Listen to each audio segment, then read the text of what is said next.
Black Rebel Motorcycle Club, spread your love. It's time to give Karl... You're actually nervous. I'm a little bit nervous. Just to recap, Karl is 30 this year. He never went to get his results of his GCSEs. So myself and Steve took upon ourselves to phone his school, track them down, and we actually got your results. What did you think you took? Did English. Right. Maths. Yeah. Art. Right.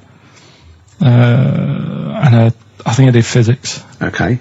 Well, you didn't do any of them. Eh? You didn't do any of them. You didn't register. You registered for one exam and took one exam and got results for one exam. So I don't know what you thought you were turning up to, or you weren't registered, or you didn't.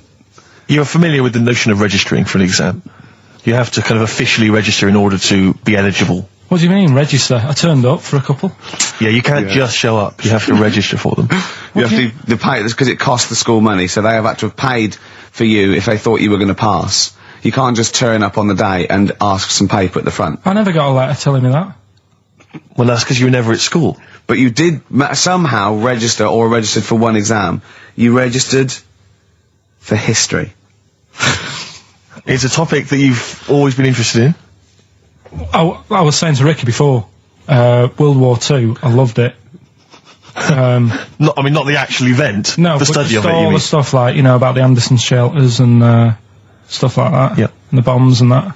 And then when I took it, it had nothing to do with that. It was more about the Tudors. So the Second World War didn't come up? You mean there were no questions about the Anderson shelters? Nothing. That's devastating. So what are you expecting the result to be? Is that seriously? Is that it? Yeah, it's the only one you took and registered. As far as the school is concerned, or certainly in Well, it's the terms only of one what that they told counts. us. It's the only result. It's the only one that counts. Yeah, you've got... I don't... Did you register for yours? Yeah. Yes. I've got certificates and everything. So what...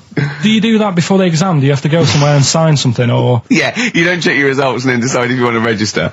It's not like Millionaire, when you look at the question and go, I think I'll take the money. Yeah. You go... No. But anyway, you must have registered for one, or maybe your teacher put you in for Well, I didn't do it. They must have been confident. They must have been confident. They must have thought your best bet was history. Right, so... What did they get?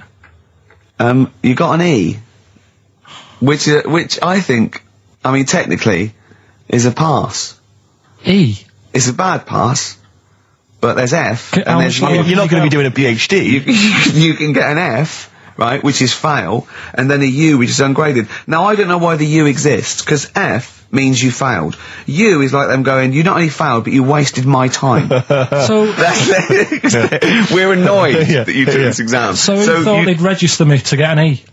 Well, they didn't. I think they were hoping... It was rather like you with the lottery. They were hoping for something better than You nothing. see, I assume that the man who registered for that thought he can scrape an E if Anderson shelters come up. Yeah. Well, that's it. You've got... Now, what I'd like to do, Karl, is... I've started your re-education. You've read a book on Rasputin. I'll be asking you a few questions about that later. I've got another book for you to read next week. Next week, I'm not in the mood. What? Not in the mood. Oh, come on. Look, what's that? What does that say? It's that fella, it's the picture of the bloke that he used to use for Citizen Smith. Yeah? Che Guevara. Yeah. Yeah. He was quite happy, I think, when he found out that Robert Lindsay was involved. He went, yeah, of course you can. No worries. No worries, yeah. What are your feelings, Karl? What do you think? Are you emotions depressed? I'm just a bit annoyed because I'm sure I turned up for more, so it just wasted me time. Listen, they don't matter. I'm sure you're doing very well. You know, you can educate yourself. GCSEs are merely a step on the ladder to help you, not just for education, but, you know, they're more vocational than anything else. You're doing very well, and you're reading books. Don't worry about it. But can I suggest something? But if you want, I'll pay for you to take history again. Karl, we'd love to see you get a C or above. And Well, we're willing I'll pay to... for you, and I'll get you some books. Right, now listen. We can, let's get, I reckon, when are the exams? June? Something like that, yeah. We'll try and register next week, and I reckon you can get an A or B. I'm history. Busy, I'm busy. In history. No, don't worry about it, it's just easy. I get you Brody's notes. If Heat magazine, they love you, Karl. They could probably sort something out. They could probably pay for a tutor. They got a lot of money, they sell a lot of magazines. I mean, it is almost always, and you found that out, I discovered this, it's always the Tudors and Stuarts. There's no fear for them not coming up. Now, what do you already know about them? You must already know stuff about Henry VIII and Elizabeth. No, because it's too long ago to even get interested in. Do you know what I mean? You can't. Is that why you didn't? To it. Okay. The Anderson thing, it was like, God, you know, I bet my mum and dad were in an Anderson shelter. You know, this is interesting. What, when they... Oh, my granddad would have, like, had something to do with this. But the Tudors, it's like, I don't know even if they had a family back then. Play a record! As you know, I lent Karl, part of his education, his historical education, I lent Karl Gladiator, the movie, on DVD, which he watched on his PlayStation 2, and Rasputin. Do you know last week when you gave me this, did you know my result for history? No. That's weird, isn't it? Yep. Now, right, okay, it's the film review. Karl, you just tell it from the heart, tell us what you thought about the film, what you thought the... Can I just ask, is this the first time you'd seen Gladiator? You'd never seen it before? No. Okay. And what were your thoughts? Okay. The film review. Gladiator. It's alright. Nothing great. It's like an old, sort of an old version of Rocky done in the olden days, really. Right. A bloke fighting other people. Sure. How sort of well known is the story? Do you reckon people know the basics? Well, just very quickly, just do the plot. Quickly. There's a guy called Max. Maximus, yeah. Yeah. There's Caesar, and there's Caesar's kid, and Max goes to war, sort of wins it, comes back. Caesar says, you're good at what you do. I wish my son was as good as you. So I want you to be in charge when I die. His kid finds out, a bit annoyed about it, kills his dad, because he don't want anyone to hear that he said that he wants him to be in charge. Yeah. So his kid gets in charge and thinks, I'll show you. You're not going to be king, I am. You're going to be a slave or something. And then, next thing you see is... Sorry, can I just stop there? My only thought is the film's 3 hours long, so maybe we shouldn't go through the whole plot, right? We've done the first 10 minutes, but Yeah. go on. So, yeah, he's a slave and then... Yeah, but then, that was an interesting bit that I thought, right? I mean, I was watching this with a girlfriend, she was already annoyed because she wanted to watch Friends on E4. Okay. Yeah. It was a good episode as well this week. Was it? Yeah. Don't tell her that. Okay. Right, so she was annoyed and she said, come on then, put it on. And I got it wrong straight away because it says on the back 149, so I thought that was an hour and 49 minutes. It turned out it was 149. No, I thought it was 1 hour 49. Yeah. But it was 149 minutes. Sure. So it overran anyway. By 40 minutes. Yeah. So anyway, the interesting bit was where he was going across a desert on a horse. And I think to show you how long he'd been going across the desert on his horse, he's showing you a shot of the horse's knees and they were bleeding. And I just wondered whether that's what horses do if they run for a long time. Do you know? I don't. Good. Right, so anyway, so he goes on, he keeps going on like this. He's a slave, and then he has a fight at the end with the Caesar's kid, and he kills him. And that's how it ended.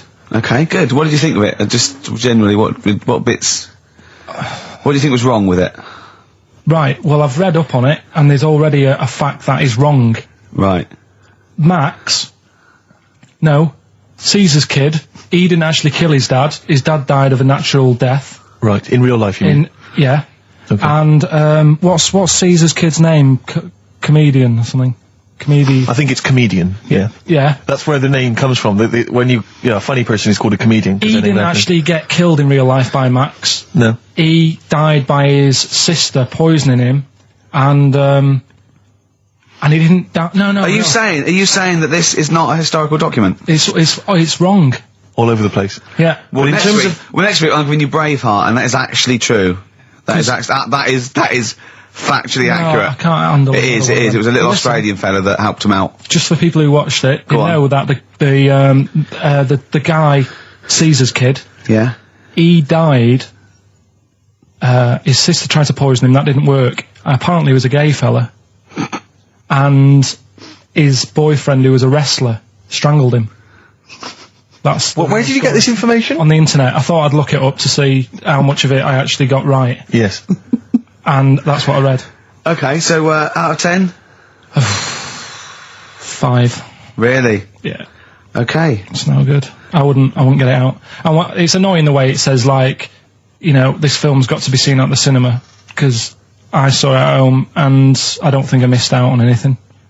Very good point. I think that's probably the point they're making, but yours is valid too. We'll play a record, and after that, I'm going to ask you about Rasputin, the Mad Monk. But anyway, Gladiator, just was going to add on the end of that. If you're into that sort of film, Jason and the Argonauts is probably a better bet. Is that factually accurate? Did you look that up or not? Did skeletons actually come out of the ground and fight? Yeah. I don't know, but it's a more enjoyable film. Okay. And it's shorter. Okay, now, just moving quickly on, just to the last item on Carl's re-education this week. Rasputin, you read a little book about Rasputin? What did you know about Rasputin before you read the book, Carl? Can I just tell you, when I handed him this book, it was my house, I said, right, he went, is he the one that lived under the bridge? And I went, what do you mean? He went, the fella that lived under the bridge, and you had to pass him with a, and Jane, went, you're thinking of, Rapunzel. And he went, yeah. And I went, well, that's not Rapunzel either. Rapunzel's, you had to say, isn't that, you know, you had to guess his The person name. who lived under the bridge was the troll in the 3 little brick graph. I'm a troll, foldy well. So, to answer your question, Steve, that's what he knew about Rasputin. Okay? So have you read this whole book? Can I just have a look at it, Rick? This whole book, it's about the size of a beer mat. Yeah, I'm just thinking. But did you read the whole thing? No. You didn't. But you didn't even do that. Well, again, some of the names in there are so long and foreign sounding that I just thought, I can't remember all these. So I just got to the meat of the story. Go on, What did you learn about Rasputin? Right. He was a monk. Yep. And, Mad? Was he a mad monk? Hang on a minute. Don't confuse him. Sorry. Right. Go on. God.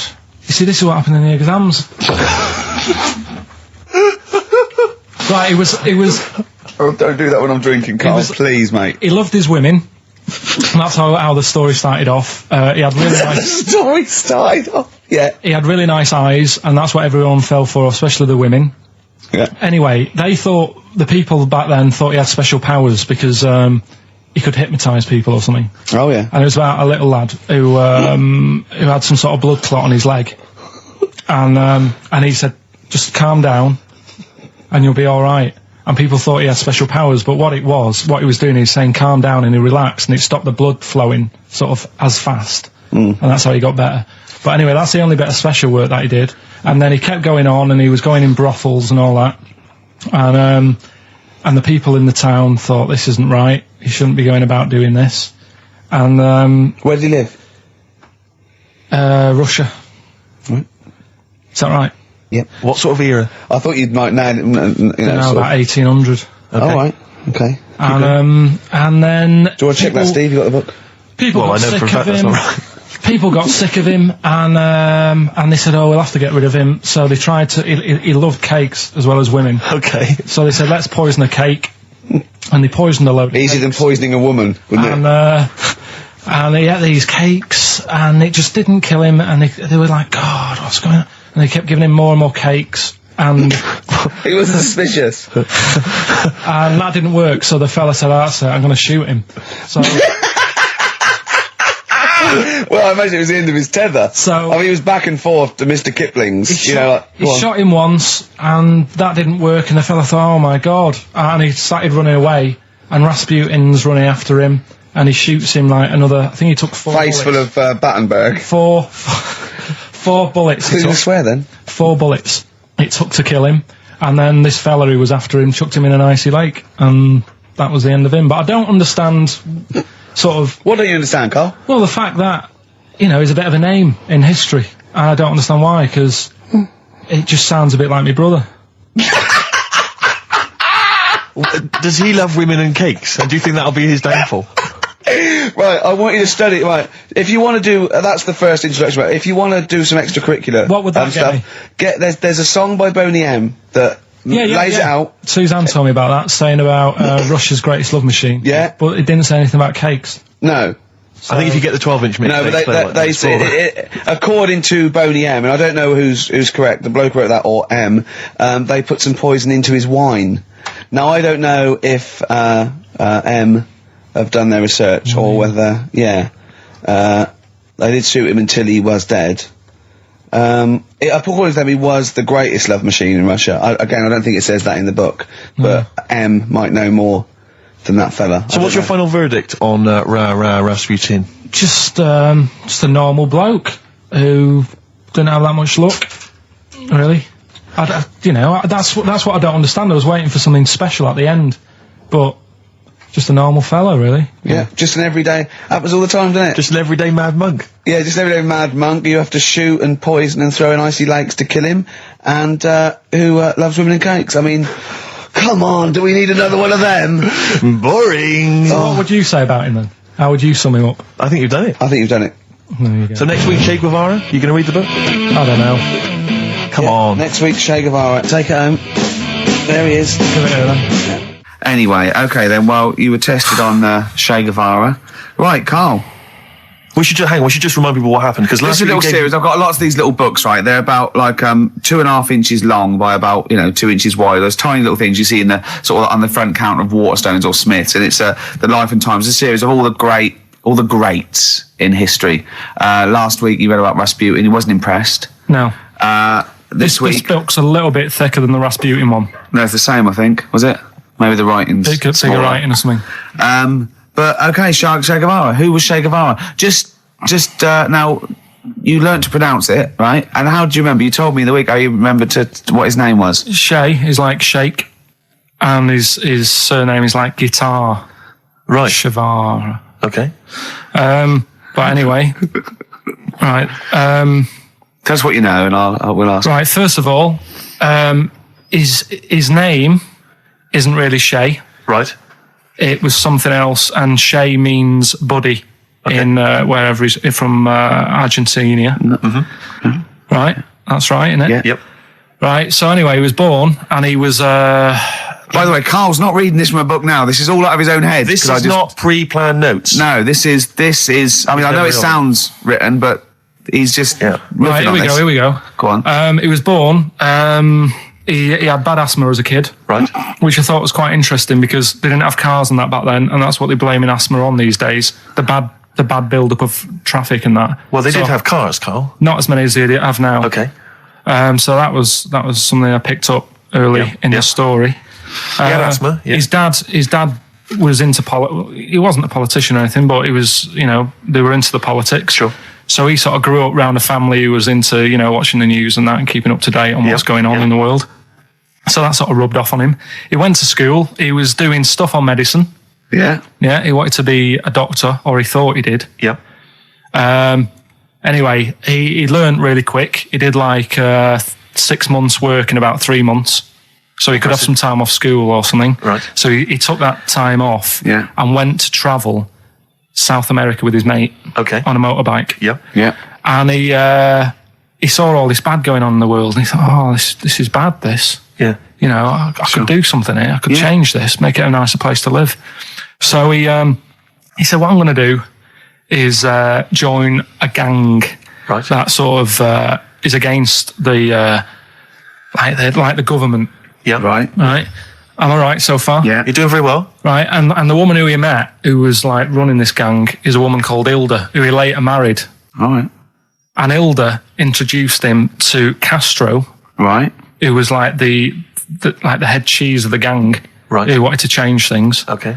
And so she said, like, this is I think his real name was Engelbert or something like that. Ernesto. What? Ernesto. She said, this is Ernesto. He does medicine. Should have him in our sort of army. So when there's injuries and that, he can make people better. Yeah. So he said, yeah, all right then. So he joined the gang, and they went like went to sort of. I'm chopping it down a bit. No, sure. You're condensing. It's not in real time. No. So anyway, so they go. It feels like it. See, this is why I just wanted you to ask me questions. Well, listen, let's cut to the chase then. So, obviously, he made his name as part of the Cuban Revolution. Yeah. Yeah. Do you know what date that was? About. No, I don't. Okay. And obviously, so he was a big involvement in that. Yeah. In which country was he caught? It was caught in Bolivia. Yeah. How did he die? They executed him. Yeah. He shot him, and his last words before he died, right? The guy's there with the gun, and he wasn't scared. He wasn't like crying or anything. He said to the bloke with the gun, he said, "Go on, shoot me. Be a man." Yeah. He said, Yeah. and they shot him. And did it tell you what happened to him after that? His dead body? No, but Suzanne was telling me about this the other night. She said there's more to it than that. They stuck it in a glass coffin, didn't Yeah, they? so, yeah. Well, no, but before that, they cut off his hands and his feet. And sent them to the... No, and they buried him in different places, and then they buried the body. I think they might have sent the hands to Fidel, but they buried him in an unmarked grave because they didn't want anyone to start using his grave or his tomb as a place of martyrdom. But of course, that just made him even more of a martyr because no one knew where he was buried. So it just meant that he was even but that more wouldn't of work anyway, because if they did find out, that's more places people can go and sort of grieve. Do you know what I mean? If you've got all Genius. these different graves, What with different parts of his well, body. you've got a foot over there, and it's like, well, you know, oh God. His head over there. Thanks for Sure. what you're doing.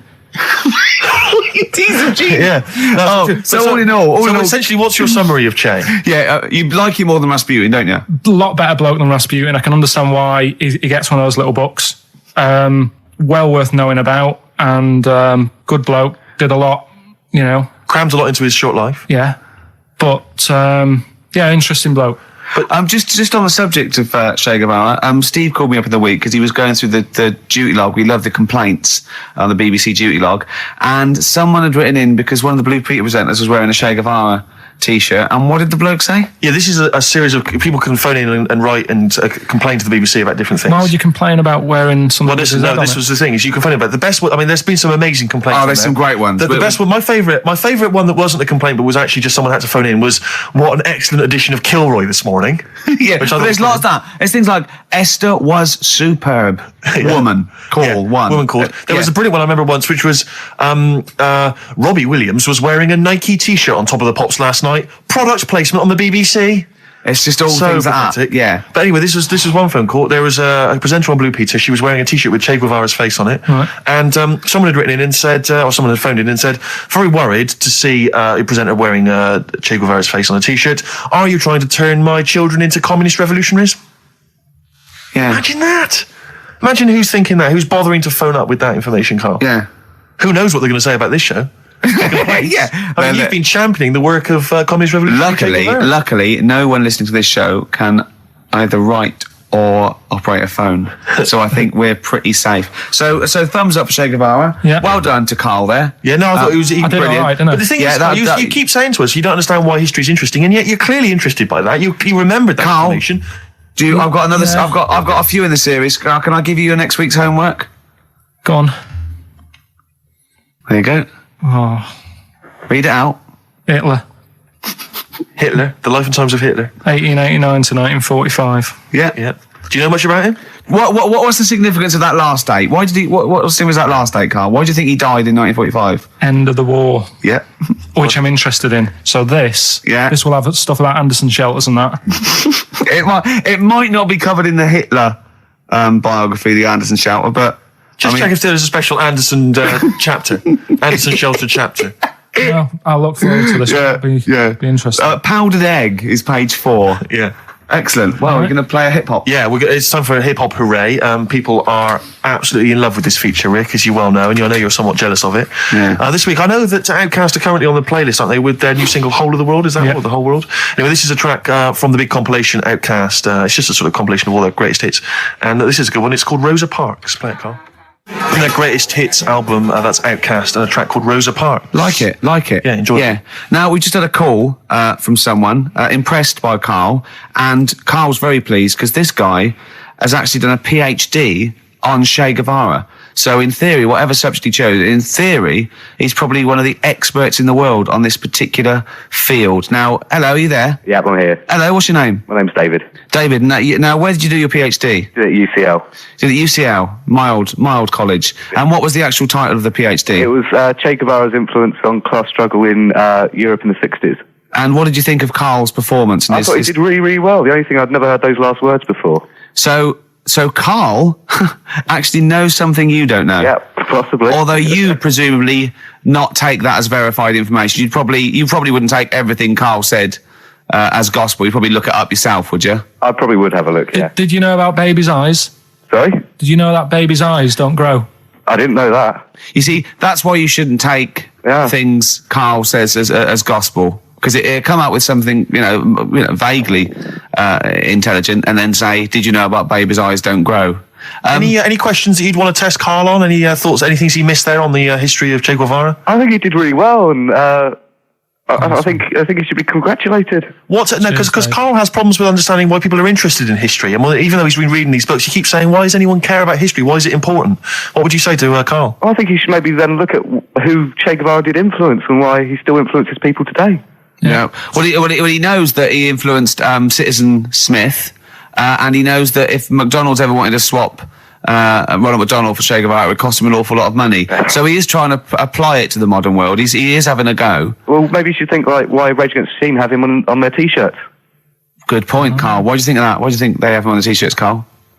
I don't know, maybe that was the design of the T-shirt. Maybe they wanted another T-shirt. Maybe they wanted didn't have Ronald any, McDonald. but didn't have any in. Sure. And they said, "Oh, we'll have that one there then." Well, thanks very much. Dave, just before you go, do you think Karl would be an interesting subject for a PhD? Yeah, very much so. Yeah. Okay. Well, if you're not, Well, hopefully one day you'll become a professor, and you can maybe set that as some I could coursework. do, yeah. Karl Pilkington. Imagine that. Cheers, Imagine Dave. having an MA in Karl Pilkington. Thanks very much, Dave. Okay, bye. Cheers, Oh, bye. that's good. My teachers never did that. What encouraged you in that way? Never said well done. So, Really? Yeah. But you never showed up. Yeah, you but have they to be in always- the same room, They were really. too busy saying, "Who are you?" yeah. No, but Mrs. Matthews, me head teacher. Oh, let's not lay into Matthews again. She's Oh, always not getting us. not Well, Matty she Matthews, said not I'd never- Grimble Matty Matthews. we I'd used to call never her. be a high flyer. If she could see you now, what did she say? You'll never be a high flyer. She said that to me, mum and dad, Really? on a parents' evening. What did And that was after I'd played the drums in Little Donkey. She clearly didn't know what she was talking about. Picture soul. Table 60. Lisa Tarbuck. That's Corner Shop. Lessons learned from Rocky 1 to Rocky. I love that guitar. That's great. It's real glam rock. That's T-Rex and Bowie. I was going to play some from Ziggy Stardust today, but instead I brought in a different album. I want to play a bit of Bowie. Is that all right? Oh, of course, yeah, always, Yeah, always. bit of Beatles. Still to come up, by the way. With the education of Karl, last week he did Che Guevara. He did very well. Before that, the week before that, he learned all about Rasputin, didn't you? And this week you've been studying Hitler, haven't you? How does that go? How do you reckon that? It's a bit tough. Okay. I mean, I'll give you the full story later, Steve. Do you know much about him? No. So, they're all linked. All these stories I've been reading, they've all got a similar sort of thing going through them. They're born, they have a bit of a tough upbringing. Things aren't going well, and they seem to take it out on other people. Okay. But I'll tell you more later. Okay. Yeah, I don't think you can. I mean, I don't think Hitler and Che Guevara. It's the same Sort of thing. Che Guevara, when he was a kid, Yeah. had like asthma. Yeah. Right? He wasn't an happy kid. Hitler, He only had one ball. well, I was trying Right. to find about Yeah. Seriously, he phoned me up in the week. I said, "How's it going?" He went, "I've skimmed it. I've just skimmed it. I was looking for the testicle thing. Now I don't know if they left that out or it's not true." Right. So he was trying to look up that Hitler has only got one ball. that. I think they only did it to wind him up. Because it's like, you know, yeah, you might be taking over the world, but we're all saying you've only got one testicle. Sure. And it's So sort of did you knocks look? Did you look in the index and it's sort of Hitler, Adolf, family life, early childhood, testicles, testicles, absence of. sort of skim through because One of. Yeah. Mother brackets other. Yeah. Albert Hall. Yeah. the only thing I could find was at one point in like when he was trying to run the place, there was a meeting going on. And somebody had put a bag in the meeting room and it blew up. Yeah, and but I'm the wondering table whether it was under the protected table. Yeah, but. Well, you're wondering if under it the blew a table. testicle? It was. The testicle was under the table. No, the bag blew off the ball. No, the ball sack was probably hanging below the protective top, and so that's where he could have lost. But why would he have only just lost the one? Because the The way he was sitting. Cross-legged or something? Sure. Sure. Okay. Well, I mean, again. Last week we had a Che Guevara expert who phoned up. Maybe they could. Maybe there's a Hitler expert this time who could maybe phone up and confirm the testicle theory. XFM 104.9. Sorry, I was going to back announce that track and just mention it was Elliott Smith and the track "Son of Sam." Well, I think I'd just better ask Karl a couple of quick questions about Hitler. then we can get on with our lives. Okay, we can tick that particular box. Yeah, put that. Yeah. Okay, Carl. Put that particular dictator to bed. It's week 3 of his education. You've nailed Rasputin and Che Guevara. I don't want to lose complete sight of those. I'll maybe ask you a couple of those in the week just to so you keep your mind on it. But Hitler. Tell us the story. What have you learned? Do you want to ask some questions? No, not really. Just sum it up in a minute. What do you Can't think? do it in a minute. Well, can I ask some questions then? Where was he born? Austria. Tell us about his early life. Right, he was a young lad. Brilliant. What in his early life? Okay. Yeah. What's the name? His mum was his dad's second cousin, which is a bit weird. Yeah. That is weird. They had 5 kids. He's going, yeah, it's usually first cousin where I come from. Oh, that's unfair, isn't it? Jeez. There's no need for that. There was 5 kids, but only 2 of them, including Hitler, including him and his sister survived. The others died at an early age. Okay. Right. Anyway, so they grew up, and the mum died and the dad died and that, and he thought, what am I going to do? Because he didn't do well at school, didn't have many qualifications. No. He liked art. Did he have a GCSE in history? Liked art, right? And then, so he said, right, I'm going to go out to Munich. I missed a bit out, actually. Jewish people were in Austria. He didn't really like them. Okay. He thought they got, special treatments and stuff, and just didn't like them. So he went to Munich, and he joined the army. Right. Yeah. Yeah. And he was in the army, and he got injured. Right. So he went to hospital, and whilst he was in hospital, the World War I ended, and he was like, "Oh God, I want to." I was enjoying that. Yeah, So don't, because you're breaking the concentration. Yeah. Sorry. I'm not even sure I want to join in on this one, just in case. Okay. Right. Go on. Right. So He was in hospital. World He's in War ended. hospital. It gets a bit better. He's never that fit though. He's one of these blokes who was always ill. That was on something like 30 tablets a day or something. Comes out of there, joins some other army. Right. God, I knew it all this morning.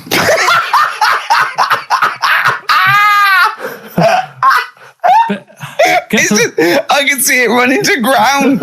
I just see his face going, I'm not nailing the fact, am I? And joined another army, and he was Listen, let's try and help you. So Here's a good bit. I remember this bit. He thought that war to men, right, was like childbirth is to women. That's how important he thought he was. All right. Right? So it's like, you fight for 9 months, and at the end of it, you own something, right? Yeah. So he goes on and all that. He's in Berlin, Yeah. and he's fighting his way through, trying to take over countries and that. And he does he do Berlin? Does he? sorry, wait a minute. Is he Chancellor yet? What year is it? 35. Where are you? Let's skip the kind of climb to power. Then he's now the dictator of Germany. Right, he's in charge, yeah. And this is when he gets his own back on the Jewish people and that, and he's got his own little armies, and he's setting fire to Jewish businesses and all this.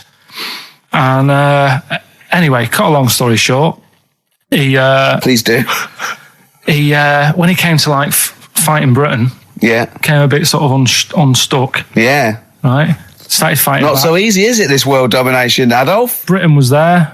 France was helping out. Yeah. Americans were helping out. Yeah. So I thought, oh God. So a bit late, but yeah, go on. he goes into a bunker in Berlin, Yeah. and it's all kicking off. Yeah. And apparently, Germany sort of surrenders, Yeah. says it's all over, forget it, we can't beat you. He was really annoyed with this, and he thought, I can't show my face around here. So Because it would be embarrassing. he's with his missus, who nobody knew was his wife, Right. Eva, in this bunker. Yeah. And so he said, I've had enough of this. He shoots himself. Yeah. She poisons herself, and the chauffeur buries him or something, or burns him. Right. And in all the time he was in charge, 50 million people died. So that's 1918 to 1945. Yeah. Between It felt like that. Between Travis and the Red Hot Chili Peppers. Next week, That's fantastic. That's remarkable. I have to say that you sort of lost your grasp somewhere along the line because you started off confidently, but you lost your I've had a really busy week, and last night I was like whizzing through it. Sure. And then this morning I woke up, and Suzanne had been away for about 3 days, right? Yeah. I hardly spoke to her. She's been busy, I've been busy. First thing to say when I wake up, just ask me some stuff on Hitler. You are romantic. Oh, that's great. That's how stressful it's getting. But I knew it all this morning, honestly. No, but that's fine. I think you've summed up you've done that. Right, captured it in essence. just for a bit of balance, I've got your next week's homework. It's the same series. There's little books. There's tiny little books, just 3 inches long by 2 inches wide. crammed with so much information there. Winston Churchill. There you go. You'll enjoy that. Yeah? I'm getting a bit bored now, though. This is what happened in school. Think of the listeners. Did really well in infants. Once I got to secondary, lost interest. Was it the breakup between you and Harris? And Zoe. I'm wondering if you spiralled into something there. Yeah, because it's like all these other, these men of history. They always had sort of things happen in their early childhood, didn't they? Maybe yours is the Zoe Harris dress incident. Well, let's just refer to it as the Zoe incident. Yeah. From now on. Yeah. Winston Churchill, the bit I left out in the Hitler story, Hitler was scared of this man. Yeah. And I can tell you something else about Winston Churchill. Go on. He said he can remember being in the womb. And he was born in a public toilet. Play a record. He texted me yesterday about Hitler. He went, stop making me read this heavy shit. He said, I've seen in the back of this book, there's one on Elvis. No, I mean, it is interesting, but not when you have to read it. Do you know what I mean? Right. But do you think you'd have read it in your leisure time? To be honest? No, you wouldn't have. I wouldn't. No. So do you want a week off? Do you not want to learn about Winston Churchill? Why don't you read it if you want to, and just if you get interested, then read on. I think Because that's what I did with school, and it didn't work. No, you decided you didn't want to. Yeah. Yeah. Okay. So but hasn't that taught you something? Can't we just do it like a TV series? It doesn't go on forever. We've done 3 weeks. Give it a rest now for the summer. Yeah, because most series last for 3 weeks. Well, Yeah. I'll be testing Karl on the new re-education of Karl, as you know. He got a GCSE. It's the last one, isn't it? In history. It was the last heavy sort of one, yeah. No. So Winston Churchill. Well, yeah, because we're going on to more sort of metaphorical and metaphysical sort of pursuits, aren't we? Not that book. Yeah, that's the Aesop's Can't read Fables. that in a week. You don't have to read it. Right, Just choose the ones about the foxes eating penguins. You'll like that. It's time for the re-education of Karl Pilkington. This week, Karl was studying the life and times of Winston Churchill. What did you make of it, Karl? What did Churchill do for Right. you? Last week I made a bit of an error with Hitler.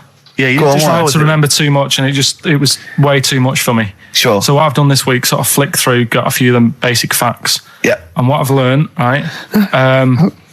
Bit weird the way all these people have something in common, that they're all a bit weird when they're younger. Okay. They've got some sort of illness. Go on. Well, Rasputin, he wasn't well as a kid. Yeah. Che Guevara. Oh, this is Rasputin, the mad monk, wasn't well. Yeah. Yeah. Che Guevara. Yeah. Asthma. Really bad asthma. Yeah. Hitler. He was Only one ball. bit mental. Yeah. Only his mother. He was a bit mental. That could be libelous. Yeah. And who have we done? And Churchill. Yeah. Very weak child. Was he? He only spoke to his dad 4 times in his whole lifetime. Really? Yeah, didn't get on with his dad. Right. And I think one of the times when his dad spoke to him, he was having a go, saying he didn't do as well in the army as he wanted him to. Right. So that's pretty sad bit I picked up of it. Yeah. Anyway, So that spurred him on anyway. yeah. I'm not going in all the ins and outs. Very important bloke. Okay. No, seriously. I mean, your dad bought the tapes, didn't he? Yes. And I can understand why. Because he did change a lot for us. You know what I mean? We wouldn't be sat here now talking like this. Why? We could have been German. Yep. He didn't let that happen. No. Everyone had a go at him, right? When I think it was Chamberlain who was in power. Yeah. And he was like saying, don't be trusting that Hitler. Yeah. And everyone was like, look, stop causing trouble. Chamberlain sorted it out. He sorted out a peace agreement. Yeah. And he was like, no, I don't trust him. And everyone's like, oh, you're just causing trouble. Everyone else is happy.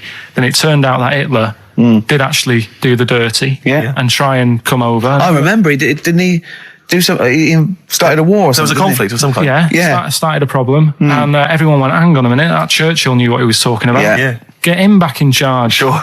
And they got him in, and Hitler was scared of him because he knew that he wasn't going to be having any lies or anything. He couldn't try it on with Churchill. Yeah, especially when he was a little bit pissed up and coked and with He a big was. cigar.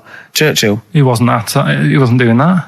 I think a lot were during the war, in the war cabinet. I think they had to have things to keep him awake all night and stuff. And he certainly liked a brandy. Rick, Winston Churchill was coked up, was he? I mean, sorry, this is something I wasn't aware of. If there are any historians listening, if I'm wrong, I'm Was that very in the sorry. World at War?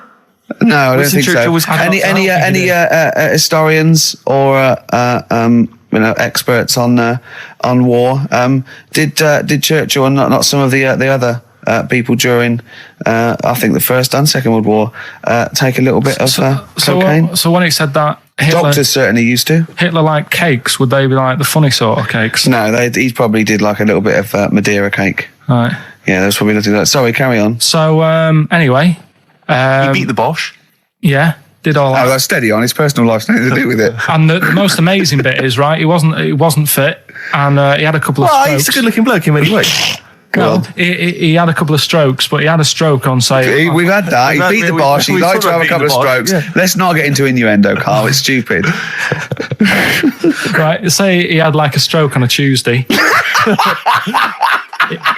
He was up and fighting again on a Wednesday. Really? He was a strong bloke. Yeah. And then he died at about the age of 86 or something. He's a good lad, wasn't he? He was really good. Yeah. Is So he the one you favour most of all? the I'd ones say you've out of all, I mean, Rasputin, I don't understand why he got, like I said, I don't know why they made a book on him. No. no, He just didn't deserve it. no. Che Guevara, you know, he had his time, I suppose, and Yeah. did a bit good for certain people. Sure. Sorted Cuba out. Yeah. Doesn't really affect me. No. Hitler, I mean, enough said. Yeah. Bad bloke. Churchill sorted it all out. Yeah. And like I So said, your favourite out of the four of them, the of all those four, is Churchill. yeah. I think it's Brilliant. Brilliant. I agree. I agree with you. I think. What I love with your kind of sort of summary of these people's incredible lives is the way that it's almost like I remember in Lookin' magazine. I don't remember Lookin'. It was the Junior I TV remember Times. Lookin'. They used to have half a page, which was a comic strip, Yeah. summarising someone's life. You might have, say, 5 Star, the story of 5 Star. Yeah, Johnny Mango called in again. He's become our sort of official researcher on this show. There is evidence that Queen Victoria in Balmoral, with a young house guest, Winston Churchill, used to consume cocaine-filled lozenges. So there you go. Also, MDMA was a precursor of sort of ecstasy, a derivative, and that was big in the day, giving soldiers, a little pick-me-up. So it's not so mad, is it? It sort of Winston makes Churchill sense taking cocaine, because is he it? was into his speeches and that, and they say that coke gives you sort of, the balls to stand up and say like, Not that that's a good thing. And No, you it's should- not. No. definitely not. No.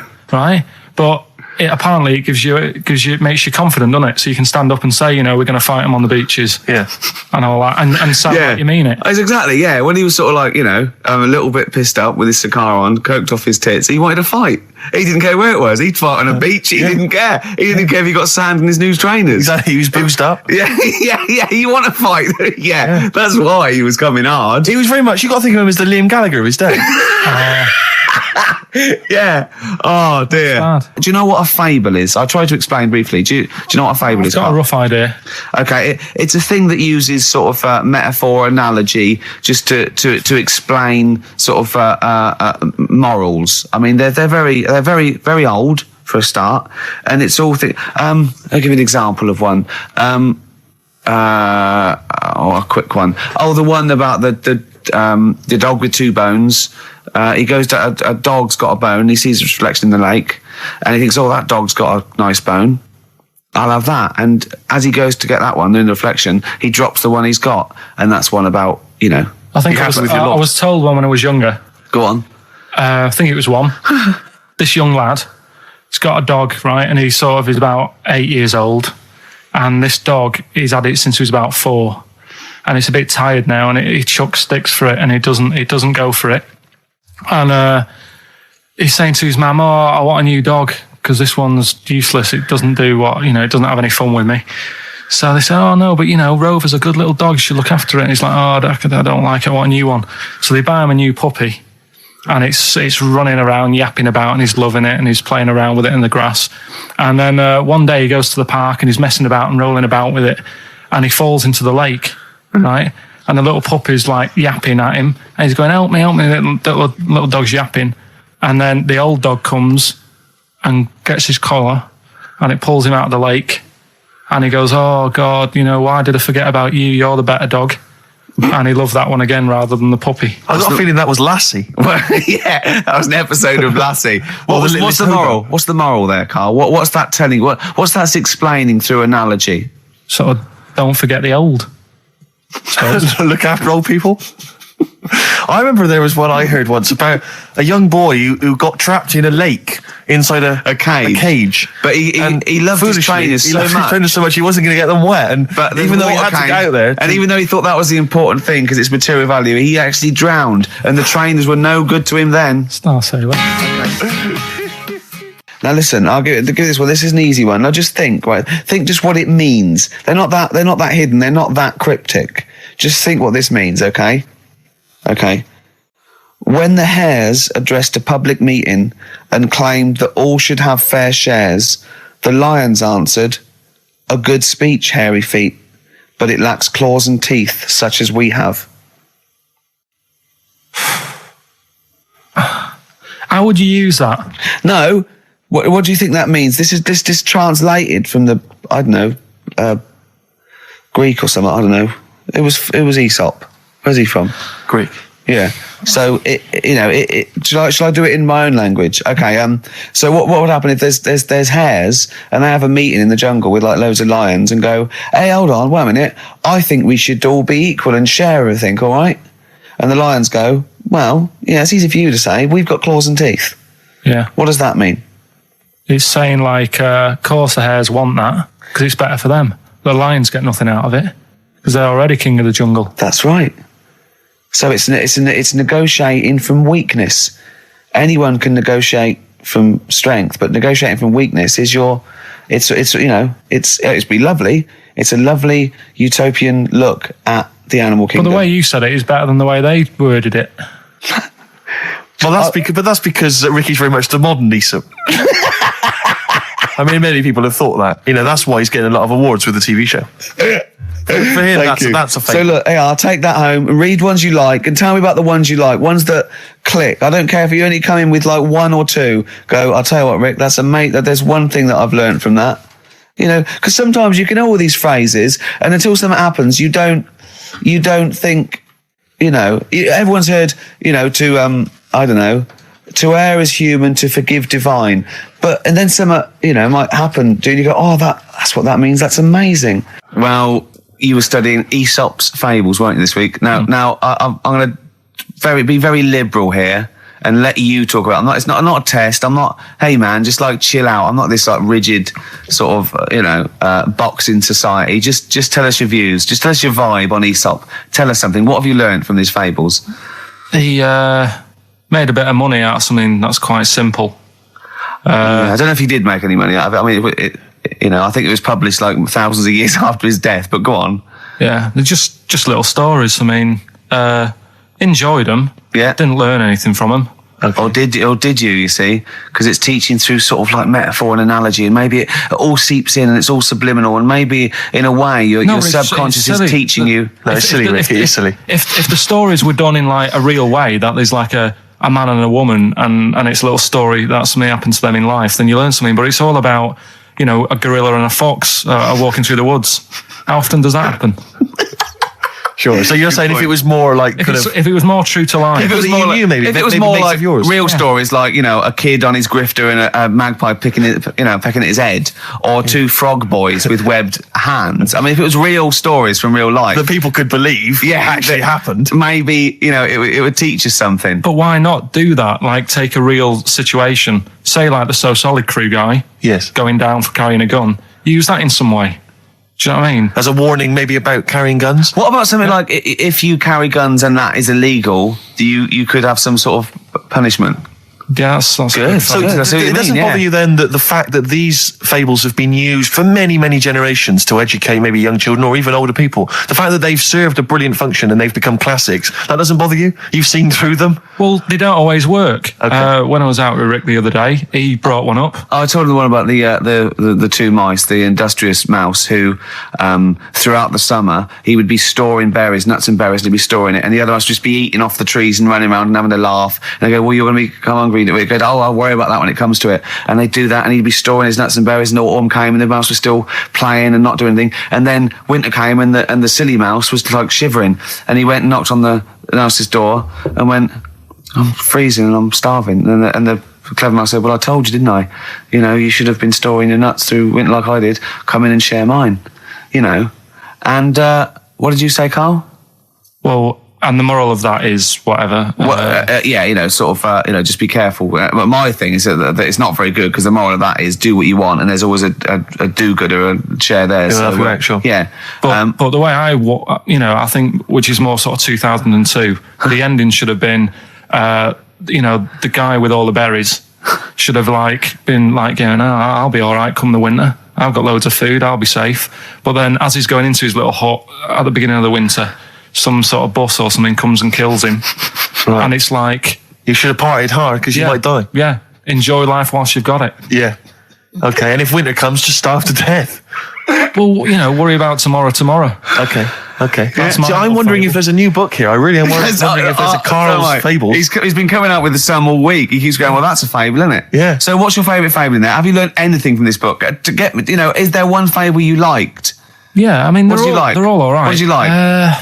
You've thrown it on me now there. Didn't you like one about a crab, you said? No, that was the one about messing about on a cliff edge or something. Don't mess about on a cliff edge. Well, What was that? I don't know. There's not many around here, so I didn't take much interest in that one.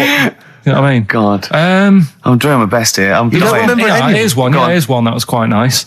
There was a belly, like your stomach. Yeah. And it's this belly on a pair of legs. And the legs was saying, "I'm more important than you because I carry you around." And the belly said, "Yeah, but, if it weren't for me holding all this food, you wouldn't have the energy to walk around." Yeah. And that means, rather than working on your own, it's best to work in a team.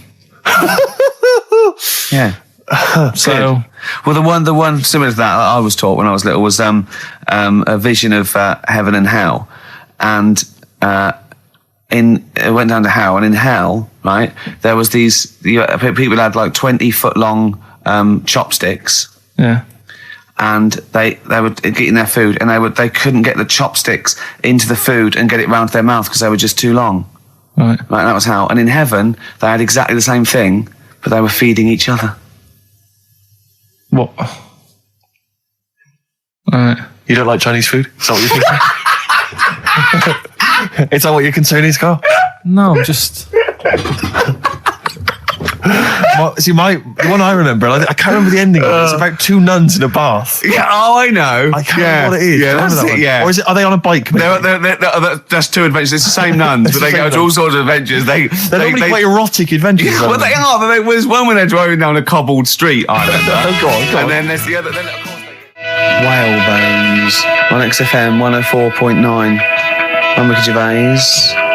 With me, Steve Merchant, Hello and there. Carl. Well, Carl, I really don't think you got your teeth into the fables, really. I don't think you... There wasn't anything to learn.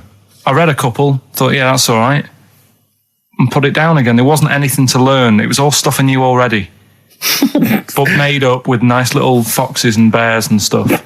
So, Yeah. But that one about, that one we spoke about, when the hares are going, we should share all our food, and the lion said, that's a good argument, but it hasn't got the teeth and claws that we've got. That's lovely, because it's sort of that's an indictment on sort of, you could say it's an anti-equality almost. You could get really sort of deep into that. You know what I mean? You could, no? Big All right. philosophical ideas in a nutshell. Not interesting? No, not really. Okay. Okay, then. Well, you're going to hate this then. I've brought in the concise Oxford Dictionary of quotations. Now, just look at some of your favourites. I'd suggest going straight to things like Wilde or Newton or Churchill or You're a big fan of Churchill? Yeah.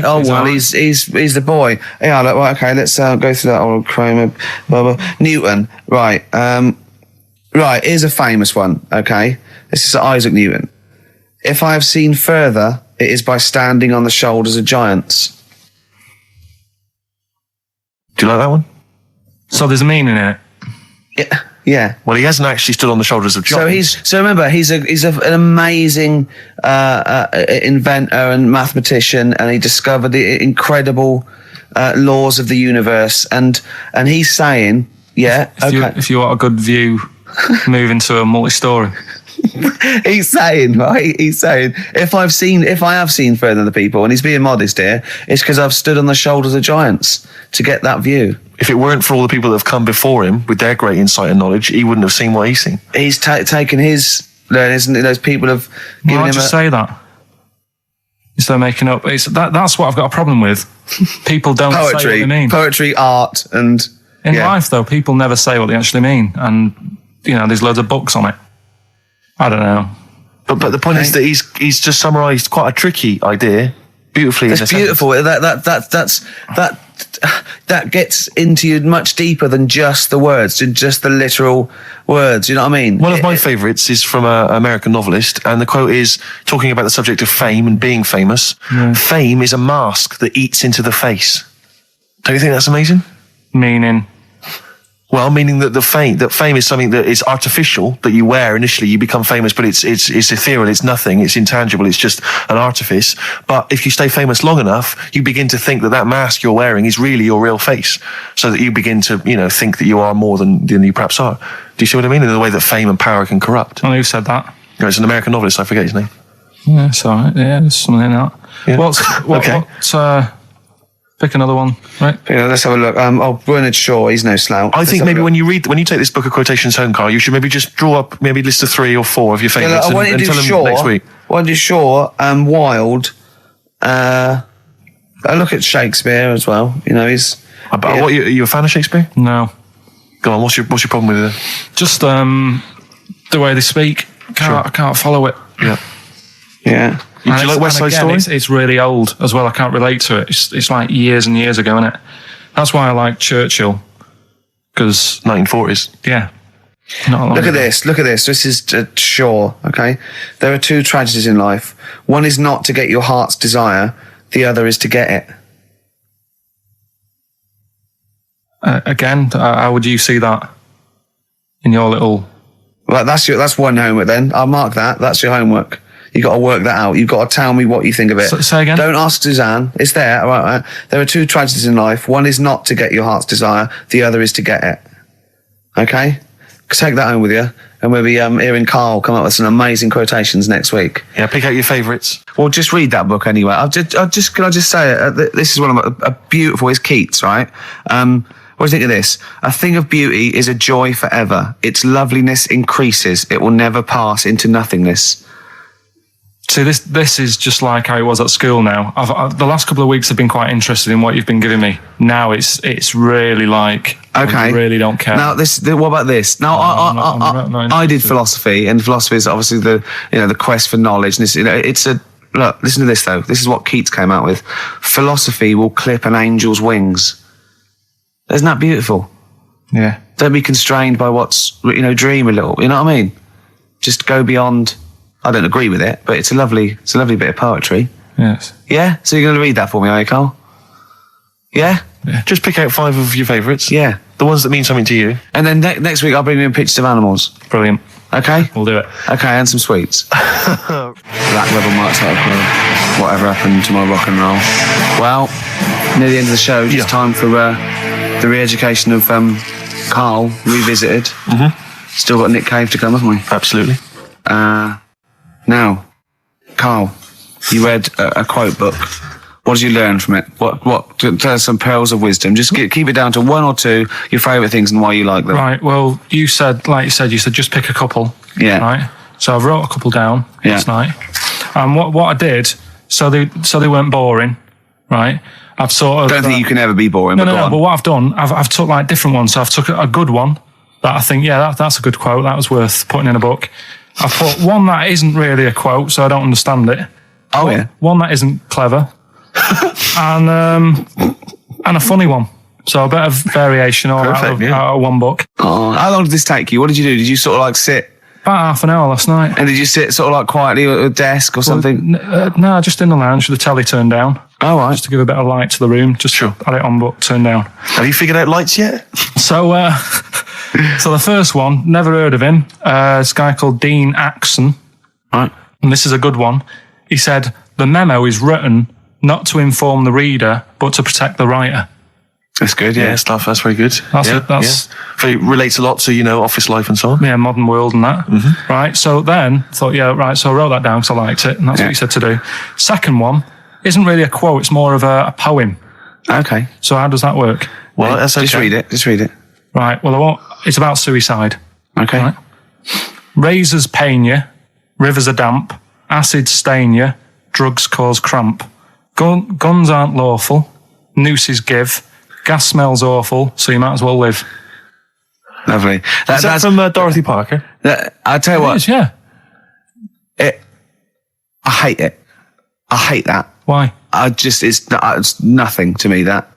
I think that... It's just a weak, shallow piece of mock comedy. This is why I did it in that order, because that's what I thought. It's like a zany vicar would write from living in Frome when he's about 55 and get it published in I hate it. All right, so you're saying you're not a fan of Dorothy Parker's work, right? Yeah. Now, the next one, Oscar Wilde. Yeah. Right, he's known, isn't he? Yes. Look what he comes up with. All art is quite useless. Well, what's up with that? Well, it isn't added art. No, I know, but go on next. But how has art helped you? How has it been useful to you? It was a bit of it's one of the only things I like doing at school. Right. Do you know what I mean? When I made that little clay man, fixing a car. Yeah. You made a clay man fixing a car. I'd forgotten about that. How can he... I think that's stupid. And especially that it's gone in a book. Sure. Do you know what I mean? Okay. It's easy to diss things. Yeah, it's harder to do exactly right. I don't think art is useless, by the way. But then you don't have to agree or disagree with some of these things. Some of them are, sometimes it's just their thoughts put eloquently or poetically, isn't it? And it's just, just to provoke a reaction as much as anything. Yeah. Well, and the good one, Ozzy Osbourne. I mean, sorry, but just go back there. The irony is that is art. That he was an artist, wasn't he? So, but so you don't like Oscar Wilde, but you prefer Ozzy Osbourne. Yeah, go on. Ozzy Osbourne, cracking one. This funny and educational. I bit a head off a bat the other night. It was like eating a crunchy wrapped in a chamois leather. Genius. You're right, Carl. Yeah. So what do you like about that? The way he's described what it is like. I think, if someone, you can imagine what it's like, because I like crunchies. Yeah. And, it's like and that chamois leather is really chewy, so you can imagine that's like the skin. So you like his descriptive writing. The crunchy bit is like the bones and that. Yeah. It's perfect. But Carl, it's interesting because you've analysed Aussie there, and in a way, that is the first step on maybe doing a new English GCSE. Yeah, being able to study you said why you liked it. You said because it describes what you've never eaten about yourself. Yeah, but my teacher, Mrs. Kane, if I would have come into school with, a quote by Ozzy Osbourne, she wouldn't have been happy. Really? Do you know what I mean? And that's the difference between... She'd go, right, Carl, get your horse and go home. Well, listen, though, we were talking about other quotes. Yeah. Neil Armstrong. Yeah. Do you know his one? Yeah. What, one giant leap for mankind? Do you know it wasn't meant to be that? It says it's one small step for man, one giant leap for mankind, right? Yep. It was meant to be, this is one small step for a man. Right. I.e. me, the individual, on a microcosmic level, one giant leap for mankind. And he mucked it up, because if you say this is one small step for man, one giant leap for mankind, man there means mankind. I know, it's embarrassing. So you shouldn't give people... He's not a trained actor.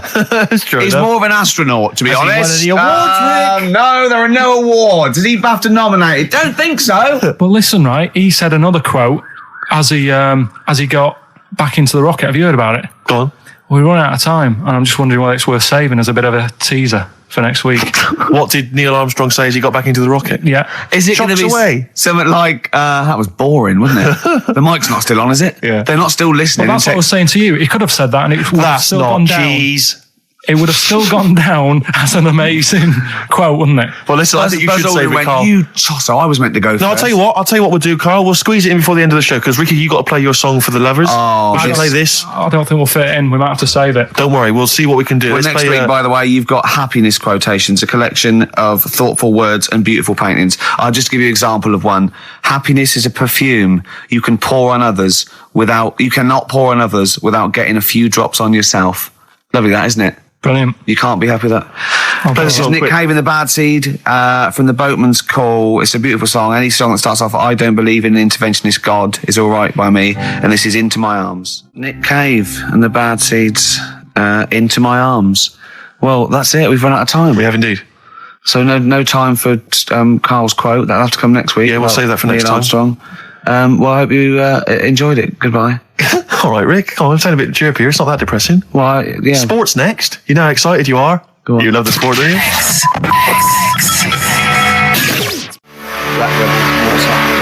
Spread Your Love on XFM 104.9. I'm Ricky Gervais with me, Steve Mitchell.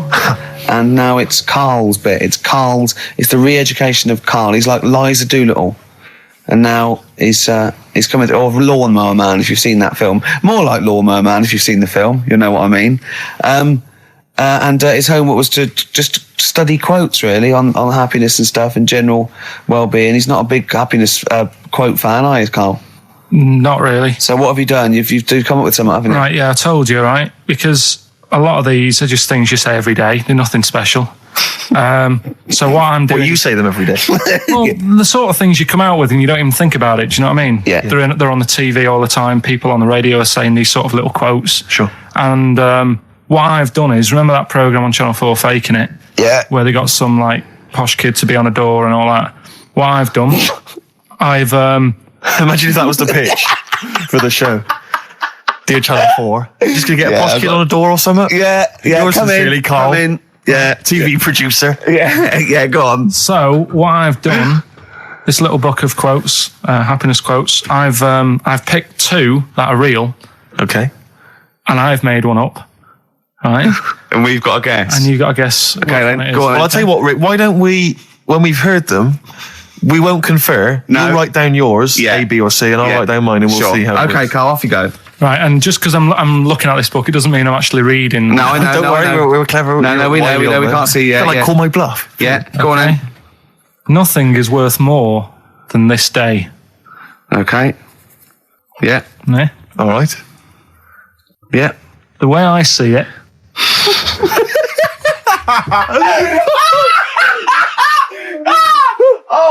Oh God! My head's gonna burst. no, hang on. My head's gonna burst. No, Hang no, on. this might not be Carl's. It might not be. How do you know I haven't tweaked them a little bit? Yeah. Good Okay, point. fair Good enough. point. No, good point. The way I see it, if you want the rainbow, you got to put up with the rain.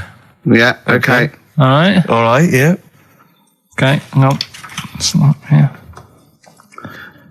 Come on. Cat food. Cat food, come on. It stinks a bit, but if you don't put up with the smell, the little kitten will die. Steve, I don't know what to say. I don't know what to say. Imagine this in faking it. Imagine their faces when he says that, and they're going, "Oh my God." Oh. Carl, play a song, mate. We'll have to confer on this one. Bye, Blair. Well, that's just amazing, Carl. Just read them again. Two were real, one was fake. Go on in. Right. First one. Nothing is worth more than this day. Excellent. Next one. What does that mean? Well, cherish now, cherish your time. okay. Because you can't get it back, and Yeah, you know that's the way I saw it. Carpe diem, whatever it is, seize the day and all that. Okay. If you want the rainbow, you've got to put up with the rain. Yeah, of course.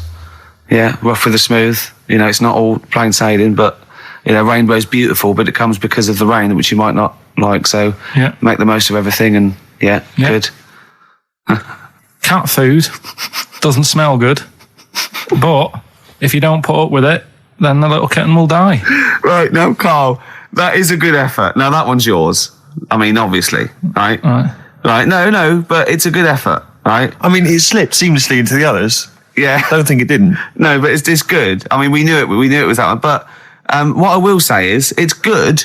But what you don't know, maybe subconsciously, is, I mean, it's very similar to the putting up with the rain and the rainbow. But that's good. Why do you think that? Well, What does mine mean?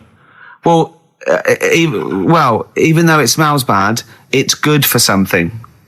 Right. So See, that's I didn't look at it like that. What do you look at? I kind of thought. Was yours more specifically about cat food, generally? Because normally it's an analogy. Yeah, or a metaphor for something, much bigger. Well, no. The way I mean, looked at it- Dolly Parton, who I think did the rainbow rain thing, she wasn't specifically concerned about weather conditions. No. It was a sort of general idea. It's all about life. Yeah. It's Well, that's what I've done. Go on, I've used an everyday thing Yeah. and put it with today's problems, right? Go on. So, my girlfriend, she might like to go shopping for clothes. I hate it, Right. but because I love her, I put up with it. Ah, that's nice. Yeah? Yeah. So, you love that little kitten. You can't stand the smell of the stuff you got to feed it. But because you love it, you go, well, I'll pull with this just for a few minutes and then I can squeeze its head later and give it a little, Sorry. Can we go back? stroke its head and stuff. All right. Yeah. Sorry, it was a bit of a slip, was it? Squeeze its little head. Yeah. Well, that's just the thing that I do with cats. Put it in a bag and drown it in a lake. I can feed it and then I can throw it against the wall. Exactly. So you didn't see it like that, did you? No, that's very good. So it's about love, is it? It's about putting up with the bad things Yeah. for something you love. Yeah. Well, that's nice. But That's very- Carl, you seem now to be convinced and rather smug that you've tricked us and that you've fooled us and that we didn't understand it. Well, I say that's your fault, not ours. No, it's not though. I mean, look, that man in Forrest Gump, he was a bit of a nutter. And he came up with the life as a box of chocolates thing. Yeah. Now, if that was in this book, you say, oh yeah, brilliant, good bit of work. But if he was sat here doing the show with you, Yeah. you'd be taking the mickey out of him. Sometimes I feel he is. No, but Carl, I could.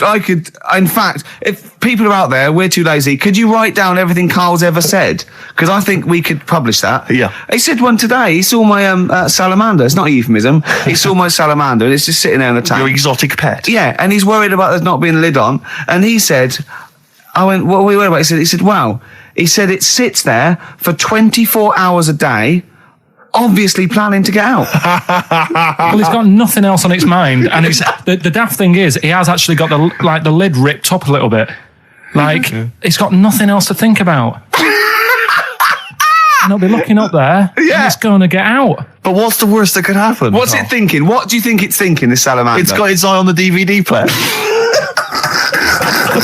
I could have eaten me down the market. Well, Oh, God. are they dangerous? Can I just say something? they dangerous? I think the salamander's thinking exactly the same things as you. I mean, to look at you, you've got the same expression on your face. You know what I mean?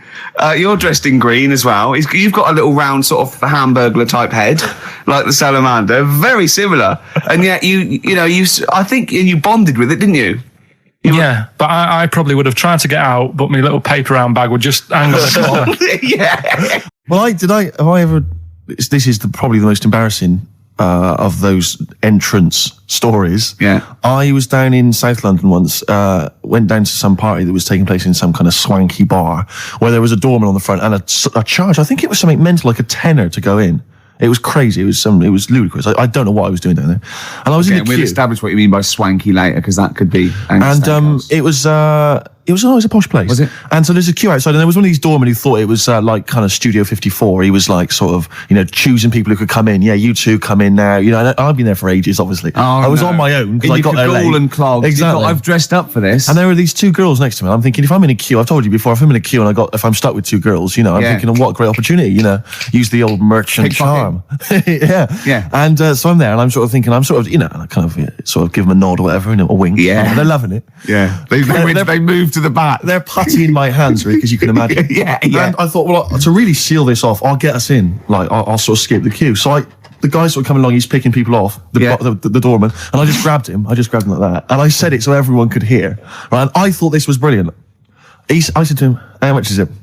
He went, 10 quid. I went, I'll give you 7. That was my bribe. I'll give you 7. That's the whole £3. No, that can't be right. No, he must have said a fiver, and I said I'll give you 7. Yeah, that makes more sense, doesn't it? That's giving him a £2 incentive. A £2 incentive. That's it. I'll give you 7. You can make up the 10. Exactly. You can, if you let me in, you can put in 3 yourself, mate. That never works, does it? He said to me. I can't be bothered. I'm just gonna have a kip, I think. I'm so tired. Was it percentages that put you off? That frazzled me initially. I mean, it's a funny anecdote when you're giving him £2. Yeah. It's even funnier when you're getting him when to he's put up paying stuff. me as well. Oh, I love it. Right, we're gonna play a record. Then we're really gonna concentrate. XFM 104.9, Ricky Gervais show. Steve Merchant's also involved. Can I go to bed now? Oh no. Like that Steve trying to impress a girl in a queue offered the bouncer £2 for himself if he could go to the front of the queue. Man, that was so embarrassing. I tried to bribe. Did I tell you that, Carl? I tried to bribe the bouncer. He was coming out. He thought he was in total. He was like the bouncer of the Met Club, the Met Bar or something. Tenner in. He was choosing. No, he wasn't. He was picking people off, right? That was it. He was picking people off, and he was going, you can come in, you can come in. I got chatting to a couple of girls. I thought, I'm in here. I'm sorry, dear. And I thought, I'll act flash. I'll try and bribe my way into the club. The guy was walking past. I cornered him. I went, "Wee, how much is it to go in?" He said, £5. I went, "I'll give you 7." And £2. I thought, because the problem I had was I didn't want to go straight to like a tenner, because if he accepted 7, I didn't want to be down. I didn't want to waste money. Right, so I thought we could at least haggle. It was the term. Is that frugal? What is the term for that? Thrifty? I know. But I'm resenting this because you are trying to create this myth that I'm somehow, that I'm somehow cheating my money, or that I'm not a great lover. Do you know what I mean? And that's sort of, I'm like, it's annoying me, frankly. Oh dear. But so, Carl, do you think, and maybe Ricky as well, do you think you know much about DJing for the sort of the wedding party or maybe someone's 18th? Oh, really? Okay, let me just offer a little hypothesis for you then. All right, the buffet's been served, right? Yeah. People have done some speeches, like it's a wedding do. Yeah. So you've already played some records early on, you've stopped for food, you've just played some light backing music in the background while the food's been served. You want to get the party rocking again, what do you kick off with? It depends. I've already got it down to 2 or 3 records. Okay, I'd like to hear what they are. Well, I've got it down to Earth, Wind and Fire. Right. That'd be great. If there's, depending on, or you want to go a bit more modern, I'd probably start off with sort of Will Smith. Well, careful, Rick. I've got to bear in mind, it is a wedding do, so there's people from age 8 to 80. You got to cater to every market. Okay. Carl, what about you? See, this was back in '88, so Kylie. Yeah. Can I tell you what the definitive track is? Go on. Oh, What a Night, Frankie Valli and the Four Seasons. Ding, ding, ding. People don't realise what it is exactly. It's straight away. Ding, ding, ding. Bow, down, down, down, down. I can't actually play it. But, Oh, What a Night. Late December back in 60. That leads you straight into a 70s medley, and everyone's loving that. I'm thinking Bee Gees. There's going to probably be some kind of ABBA track, Dancing Queen, all going to storm. You're turning your noses up. I can tell you this, that we got bookings endlessly. People are going, "You're amazing." I don't know how you do it. I wouldn't have got up. I would have sat there. Well, you might be, because you're one of those grouchy, you're one of those moody teenagers. Oh, I'm not going to dance to this. I'll tell you, the old ladies would have been up. The people with a decent bit of musical taste would be up. No, the first person to get up is a fat lady in a dress with bad ankles and a little kid who's got problems and he's in a little DJ. See, the problem with you two is you're not catering to the market. You're trying to be all sort of bohemian and kind of off, teach people about music and stuff. There's no place for Kylie, not at a mobile disco. Far too avant-garde. All right, kick it in. Grease Megamix. Play a record. Come On Eileen. Have you got Come On Eileen? Play that. What are you going to play? Love Shack. Coldplay. Excellent. Yellow. Well, you never. There's the excellent single by Coldplay. It's Yellow. Oh, Yellow. That's Yellow by Coldplay. We're talking about embarrassing stories and stuff, and I don't know if I've told this on this radio before. Have I told you, Carl? I'm not sure. But this was when I was working at the BBC. This is not even long ago, and I'd moved to London, and I was fairly new in London.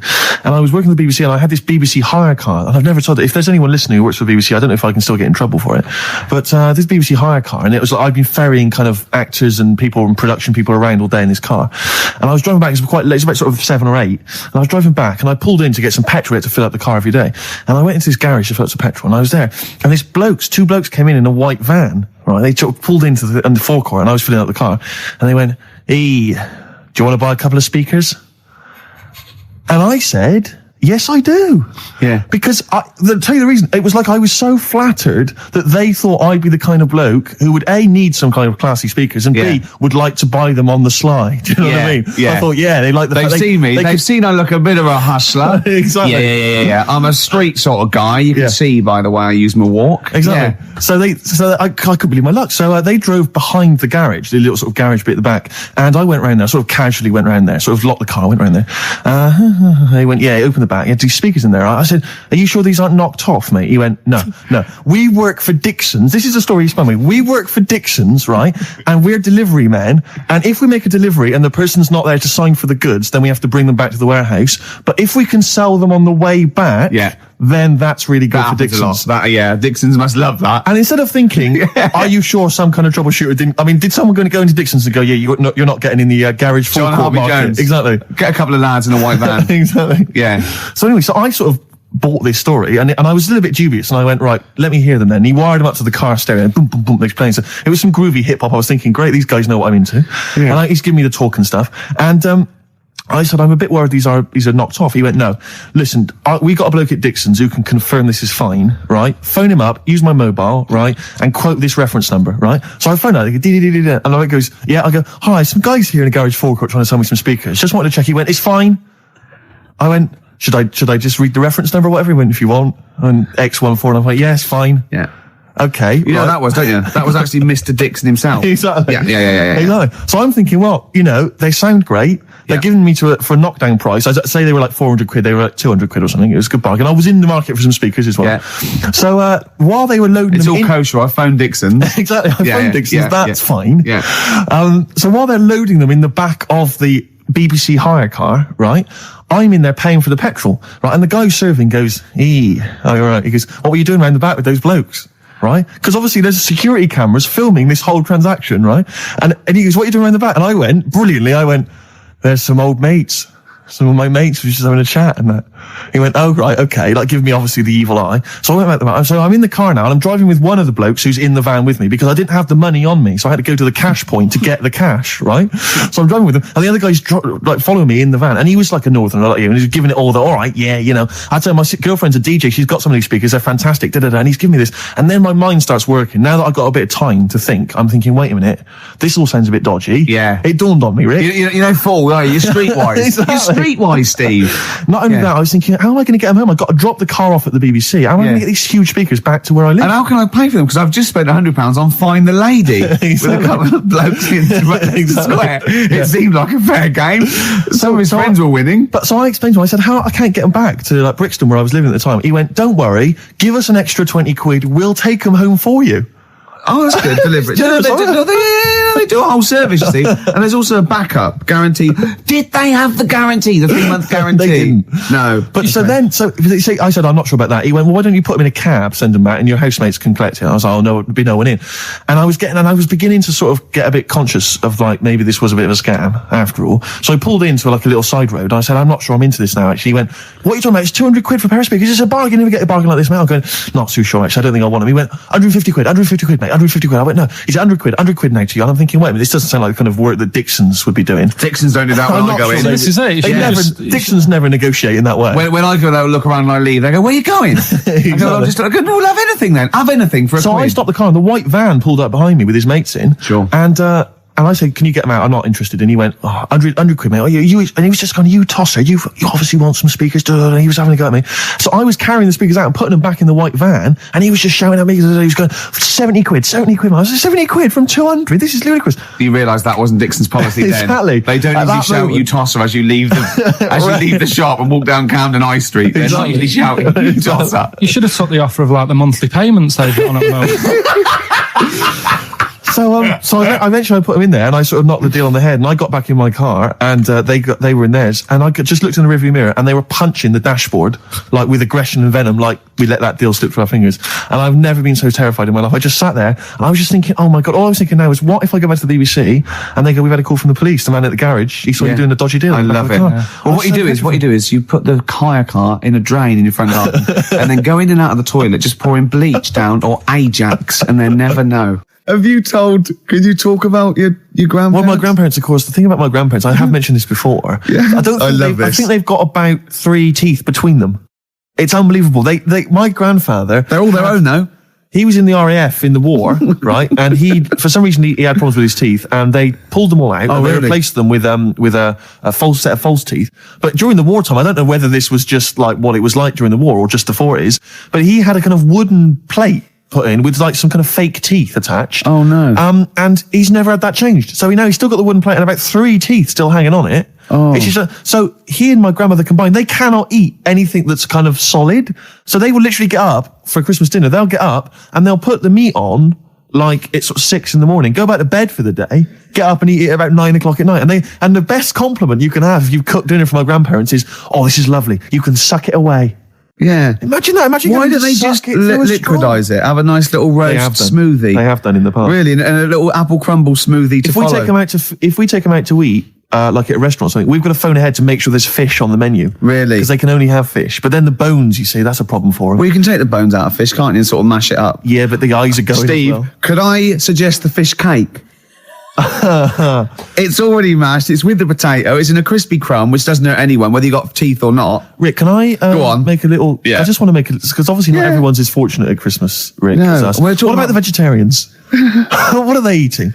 A nut cutlet. What the hell A is lovely little nut cutlet. Can't they have like tofu, but in the shape of a turkey? But I love the fact that so often, certainly your Linda McCartney veggie items, they always try to fool you into thinking it's the real thing. Some veggie sausages that they've injected with something so they'll taste like sausages. Yeah. I got to Is get it rid of it. true? We're talking about when his dad said that, and then you told me something that I find amazing. Oh, well, Your thing is, it's Christmas. Obviously, I've got to go back to Bristol. I love seeing my family.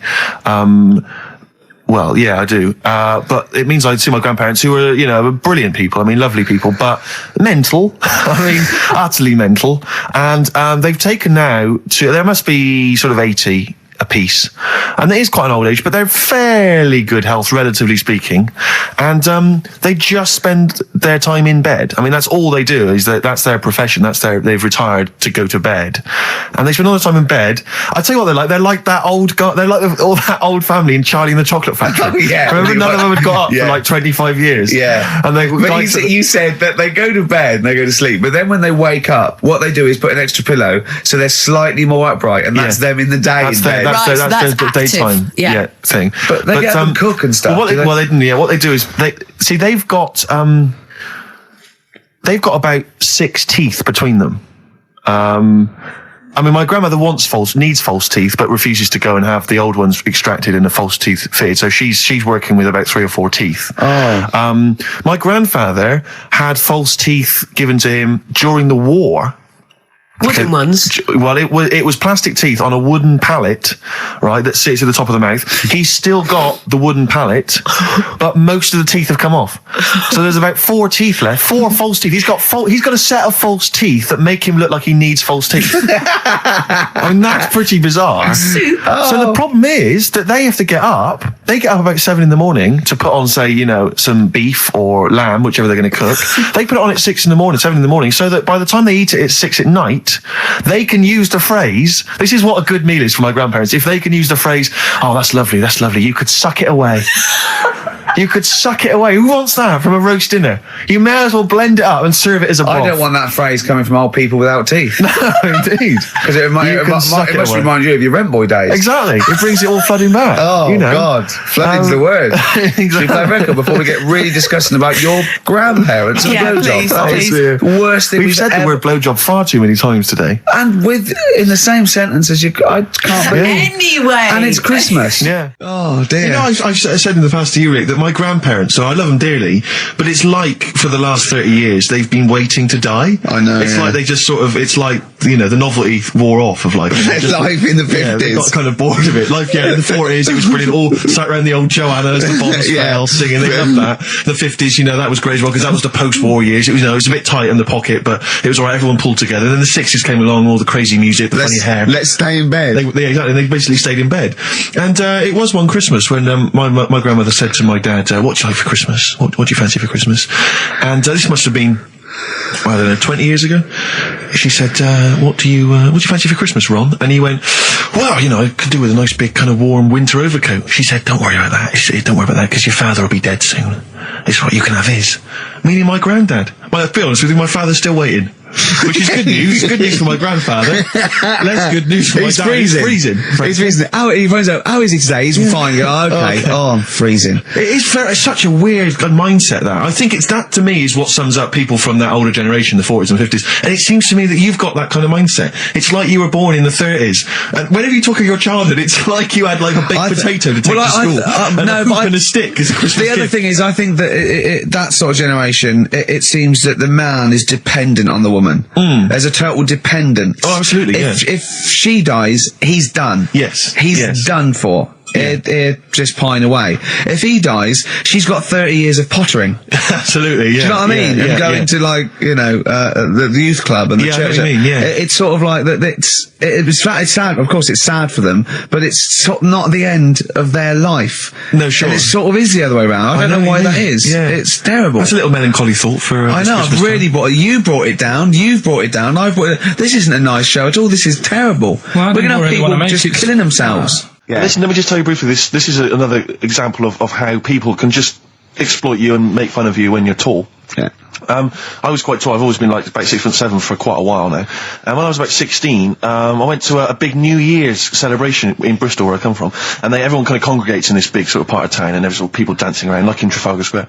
And I was there, like, somehow I just picked up a balloon somewhere along the line, one of those kind of helium sort of balloons, and I was holding that, sort of dancing around. And these two girls came up to me, and I was thinking, yeah, okay, you know, it's New Year's Eve, brilliant, you know, that's my kind of party. Yeah. They came up, they went, hey. Once a year. And they said, you going to be here for long? And I went, well, maybe. And they said, it's just that we've arranged to meet back at you in about an hour. I went, what do you mean? I went, well, it's just because we can see you wherever you are. Don't worry, you can move around and stuff. We'll see you with the balloon. Just arranged to meet some friends. I love that. A landmark. So, like, pilots use that. Oh, we're just coming in. There's when we see Steve Merchant, we'll be descending to Bristol Temple Mead. What's really funny is New Year's Eve, Trafalgar Square, you got a huge column, but they use Steve as like the meeting point. Steve's got a huge column. Brilliant, Rick. Well done. Award-winning comedy from Ricky Gervais. Weren't you in a car park once? Oh no, it was New Year, and we were all gathering up. You know, like in Trafalgar Square at New Year, everyone gathers and they have a big kind of party and stuff. Well, in Bristol, they do something very similar on a smaller scale. And I was there one New Year, I was with my friends, and for some reason I picked up a balloon during the evening. You know, I don't know where I got it from, but I was holding this balloon, and these girls came up to me, and I thought, yeah, nice, you know, maybe a little New Year kiss. They came up, they said, hey, are you going to be here for a while? And I said, well, yeah, I probably will. They said, it's just that we've arranged to meet back at you at midnight. What do you mean? Because I was so tall I had a balloon. I was towering above everyone else. I said, what? I said, we're going to meet back at you at midnight. This is. They said, don't worry, you can go about your business because we can see you wherever you are. This is where Nelson's column is. No. No, this is in Bristol. Oh, right, okay, yeah. And so I'm sort of wandering around, and then at midnight these two girls turn up again, and some of these lads come and meet them, and they're sort of laughing and joking. I'm thinking, oh, they're probably going to invite me back to a party. I watched them get in a cab. They went off. They had a wild night. But then I did have a balloon, so it was a great New Year for me. I did have a balloon. Oh. You were going to tell us a little story about just a Volvo past my estate? test. Yeah. My parents had a big Volvo estate, and there's quite a big car to drive. My parents didn't have a car. But I know you don't drive cars, Rick, but it's got a big car to drive if you just passed your test. It's safe though, isn't it? It is very safe, that was the thing. Yeah. And I come from the West Country, obviously. There's quite a lot of windy lanes. No, you're joking, do you? They have cars there. Oh, here he comes. Blimey, Carl. Learned on a tractor, automatic it was. Do you want me to tell it or not? Oh! Don't give up the accent! Oh no, I'm not worried. Oh, go on. Go on. So I went to this party. You never got him being from the north. Not when he's telling an anecdote. He's never telling an anecdote. Oh yeah, fair point. Yeah, go on. so I went to a party and I was quite excited because I had the car, the motor, and there was a chick heading down to the party that I was like, I had my eye on. And I thought, now I've got a car and going to the party, it's going to be amazing, right? You glassed And eye, various friends had said, like, can we get a lift? I thought, yeah, groovy. Yeah, I'll pick up the chick as well, who's a friend of a friend. Yeah. So cruising down to the party in the motor, the Volvo estate, and there's nothing sexier than that. Slipping a little bit of Billy Joel on the stereo or whatever. Something classic. Exactly. And maybe it was Billy Ocean. I think maybe it was quite a Billy. Maybe it was thing. get out of my dreams, get into my car. Ideally. Yeah. So I get to the party, and inevitably it was one of those house parties where the chick that I had my eye on, she kind of was chatting to other guys, and she wasn't really paying attention to me, and I was sort of... Found out to get, was she again? Same old story. Oh, they make me They laugh. know how to tease, don't they, the ladies? Laugh. Who are they kidding? So I'd follow her like a dog, from room to room. Yeah. And watch her Quite while... literally, sometimes he was barking. Yeah. And while, just watch her while she talked to other blokes. And then, obviously because I was driving, I wasn't drinking, so I was not really enjoying myself. And then somebody said, should we go and pick up Vera? And I thought, right, okay. And they went, Steve's got a car, let's all leap in there, we'll go pick up Vera. And this girl was like up for it as well, so I thought, brilliant, I'll be back in the car with her, away from all these lads. Yeah. One guy she had her eye on, he came as well, I was a little bit annoyed. Yeah. But anyway, he was in the car, so I'm driving down these country lanes, just driving along, and they're directing me, they're saying, go left here, go right. And then suddenly we stop, and one of them goes, just drive into that field, this pitch black field, right? And I'm sort of, well, it is my parents' car. Just drive in the field, Steve. I'm thinking, well, I don't want to, not seem like I'm a hard, cool, crazy kind of guy, because the chick's in the car.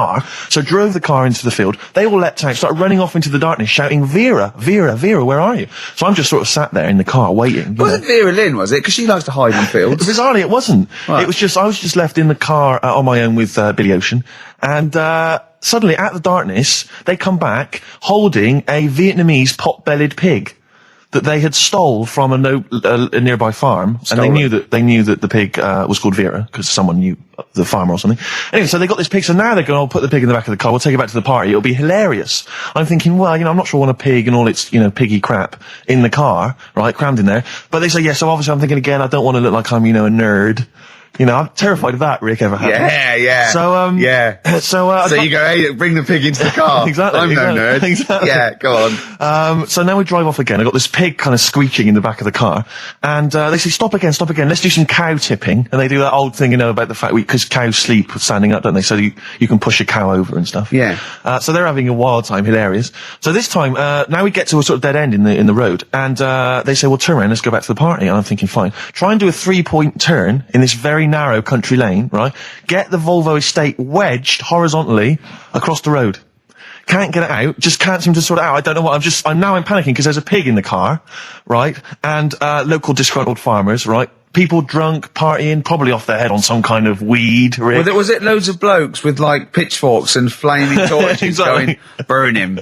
He's playing with our pig. Exactly that. And so that, I was so terrified that all I could think was they're gonna have to send a helicopter to lower a magnet onto the top of the car to lift the car up and put it the right way around. You used to read a lot of comics, didn't you? Yeah. So, do you know what I started doing? What? Crying. Did you really? Yeah. Why? So started crying, just very slightly, started getting upset.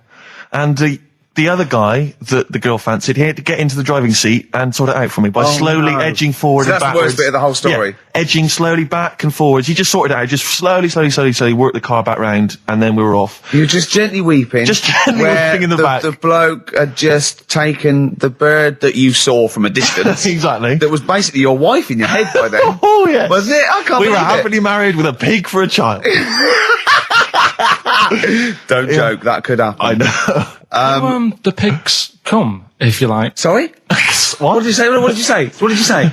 When you do what, Carl? What? What did you say? No, what did you say? Because I don't want to have to go to the radio authority again. What did you say then? Just remember. We are going out live, Carl. Yeah, remember Tom Binns, right? What did you say? What I'm saying is, why were they shouting Vera? Because pigs don't come to the name, do they? Hey?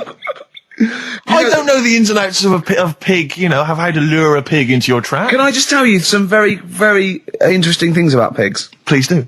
Right. One, everyone knows they have a corkscrew-shaped penis, right? A corkscrew-shaped Yeah. penis. That's the tail, isn't it? Two, they can't look up. They can't put their head back and look up, right? Three, they can have a 30-minute orgasm. Rick, is it only pigs that have got a corkscrew-shaped penis? No, and landlords. Okay. Very handy. Right. No, but you agree with me on that. People who just like, I can't stand noisy eaters. People who go No, like that, no, I do agree with that. and people eating crisps. As I said before, people eating crisps in cinemas. Well, anyone who's making noise in the cinema, it's an I know. absolute Are crime. they must be mental. They've gone to see a film. There's people they don't know there. Everyone's paid £8. And they're crunching away. Oh, leaving their phones on. I was in the cinema. There was a 16-year-old girl took a phone call in the cinema. The film was running. She said, and she went, "Hi, yeah, I'm in the cinema." Started having a conversation on the phone. I was thinking, how important is this call that you've got to receive? Oh, it's Tokyo ringing. Mr. Yakamoto's there. The deal's going through. It's Saturday afternoon. You should be up there, hairdressers. I was in the cinema. Oh, by the way, Mr. Yakamoto's coming round tonight, and we can't use my pad, so you've got to make him a meal. Yes. Don't you and your wife muck things up for me. But I was in the cinema. It's not long ago, and I went to see that. It was, I think I was off to see that film, Crouching Tiger, Hidden Dragon, or whatever it's called. You know, Well, they could be on the phone for that because there's subtitles. So it's not going to ruin it, is it? It wasn't her. I was sat next to another woman. She was crunching away, a big fat woman. No, but he's got a good point there. Loads of people could be on the phone in there and it wouldn't sort of niggle you. Fine. Well, at least we've cleared that. Imagine if that was true. No, because, well, it's like when you go on the tube and read a paper. There's loads of noise, but you can still concentrate, can't you? He's got you. Do you know what I That's mean? such a great point, isn't it? Right, yeah, because it's so easy to lose yourself in that magic realism world, you know, with all the sound effects and music and surging, exciting noise, and there's a woman clattering on going, "Yeah, well, I'll probably meet you later, Stange. Should we get some Diamond White in and around by the park?" Yeah. Switch off. I do it. Yeah, but we know what you're like. Yeah, you can switch off, Carl. It's like you can turn your ears off. That's the skill you It's have. not the ears, it's the behind the ears. Yeah. It's the process that between the ears and the brain that you can switch Exactly. off, so you can still hear all these things like a cat. But I was in there, there was this woman sat next to me, she was a big fat one, she was crunching on some popcorn. Again, that's a crime. Why they're selling popcorn in cinemas? I don't understand why She the needs to noisiest... eat regularly, she's Why fat. why the noisiest food in a cinema? Yeah. I don't understand why that's come about. Yeah. Really makes me angry. Yeah. She's sat there, right? This- Smoothies. We want smoothies without straws. Exactly. The trailer for that film AI, Artificial Intelligence, came on. Do you remember that? And the tagline was, "David is 11 years old. He weighs 60 pounds. He's 4'6" tall. He has brown hair. His love is real, but he is not." Oh, yeah. And she just went, "How old was he again?" To her boyfriend. Right? Just ruined everything. War film trailer comes on for some Pearl Harbor or something. She goes, "Yeah, I don't fancy that. Just announcing this, don't fancy that. Too many war films." So then the trailer, then the opening credit comes on for Crouching Tiger. Before that, you know that thing that comes up that says it's signed by the BBFC and it has the kind of certificate and everything, and that certificate to say what age you have to be to see it. That came up, and it said Crouching Tiger, Hidden Dragon in brackets subtitles. She went, "It's not subtitled, is it?" I thought this was the most famous foreign film for years. It won Oscars. It was a huge film. Everyone knew it was foreign. She goes, it went, and so the credits begin. It says Crouching Tiger, Hidden Dragon. She went, "Stupid name for a film." What? She just She wanted paid it. to see it. She was with her boyfriend. So then it starts, right? And obviously it's in Japanese or Mandarin or something. She's like, yeah, and they're all talking in Japanese. Japanese or Mandarin. Whatever it is. So they're speaking in this, Japanese language, Oriental language. And she's going, "Don't they sound stupid? Hot ching chong chong chong chong chong. Don't they sound stupid?" She was going, and then the subtitles come up, and it's quite a weird kind of strange language they're talking. And she was going, "Can't make the subtitles out either. It's both gobbledygook." Just wittering on every step I of the totally agree with film. you. I totally agree with you. But what I like in your telling of it, I know you're sort of getting quite I'm emotional. genuinely livid. But she went Mandarin or Japanese, some weird language. And Well, I don't know what else. It's a strange language. It's a strange language. Well, anyway, Oh dear. So then I moved. I climbed over several seats, made a big huff of, make a big show of moving. Yeah. Sat next to a guy on the phone, just chatting on the phone. Oh, I'd have gone mental at that. So now I hate that film. I didn't enjoy it. I don't like seeing it. I don't want to even think of it. It's subtitles, isn't it? Well, rubbish. That's why I get videos.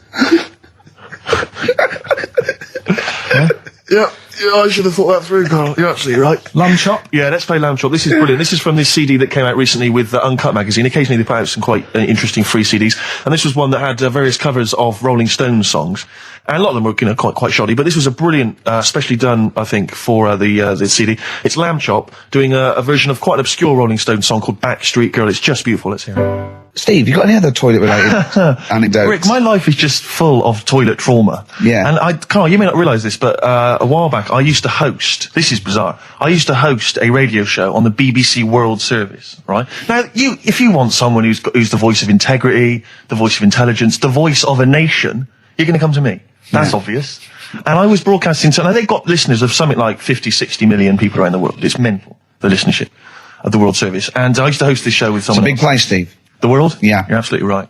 And anyway, so I had to be into Bush House where they broadcast from 10 o'clock every Friday morning to broadcast around the world to 50 million people, right? And one week, I went to the toilet in my house, right? Everyone had left. I got there a bit late. I got up a bit late. Already against me. The clock was already against me. Had to be there at 10 o'clock, broadcast around the world. And we got 2 toilets in our house, downstairs one, right? And the door had already been a bit dodgy. It was one of those doors where you had to give it a bit of a kick as you went in. It was getting a bit tight. I don't know what the wood was expanding or something. You know, I'm in there.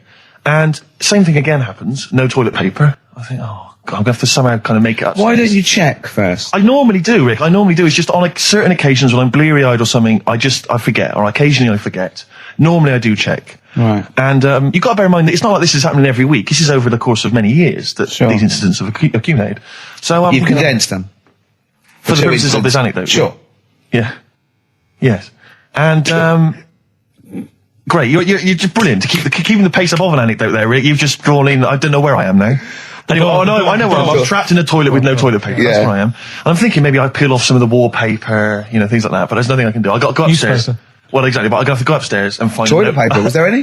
There wasn't. There wasn't? Oh. I'm going to have to go upstairs and maybe find a notepad or something like that. Oh. And so I try the door, right? The door's wedged, and I'm pulling on the door, and I can't get the door open. It's just like it won't come open. And it's already, and I knew it was going to come to this at some point. Like, this is like, the clock's ticking. I'm trying to pull the door open, trousers around my ankles again. And I'm thinking, well, what I could do is I could open the window, I suppose, and like try and climb out, but not really, because I got the trousers around the ankles. And that's Or if it was raining, just stick your ass out, 2 birds with one stone. Sadly, it was a beautiful day, Rick. I call it the World B-Day. And so what I'm thinking is, well, I got my mobile phone in there, luckily, because it's in my pocket. I'm thinking, well, maybe I can phone, I was seriously Kleenex. Maybe I'll phone the fire brigade. At this point, I need just dried. No, it hadn't, it was... Hold on, was that little puppy not around? Because sometimes you can call that, it's got a little bit wrapped round it. Listen.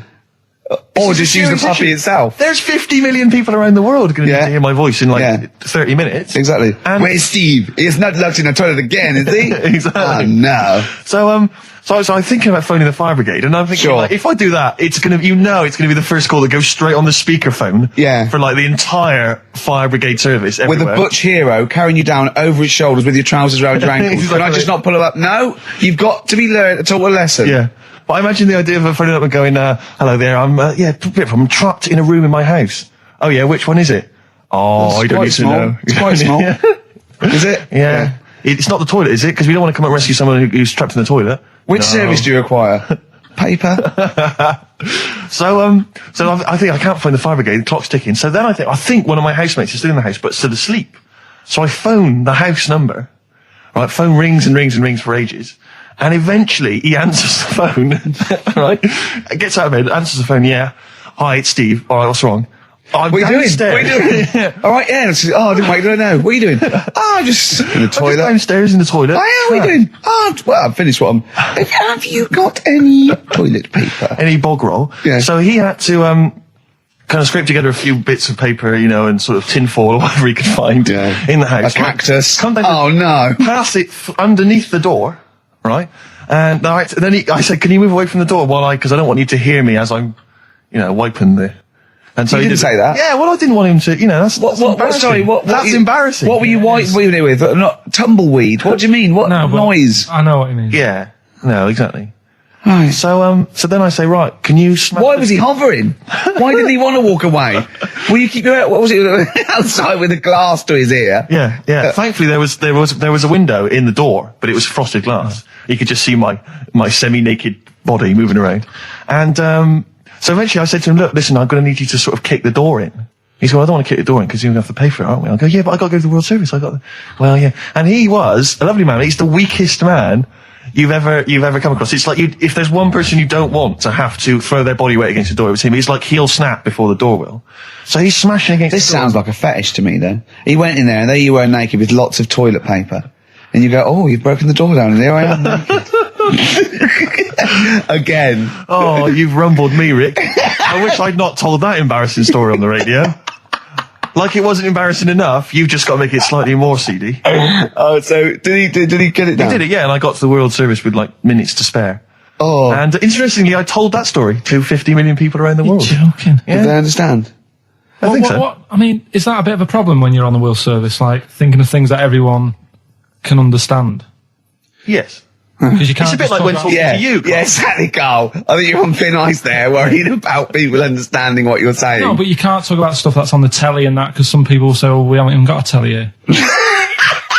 Oh, yeah, you're listening to XFM 104.9. Yeah. So let's carry on. Let's continue. Well, absolutely. Well, obviously, Carl was out with me last night, and he saw that I'm, he knows I'm a ladies' man, and that was obvious. Carl, you could see the vibe around me, couldn't you? When the chicks were talking to me, and just remembered recently, actually, I was on a train coming back from hometown Bristol, and I was on the train, and this girl walks on, good-looking girl. I thought, hey, up, a largely empty carriage. I'm thinking, my luck's in, because I take every opportunity, Carl. That's the thing about me, I don't choose. She was a good-looking girl. She sat down. I thought she sat down right near me. I thought, brilliant.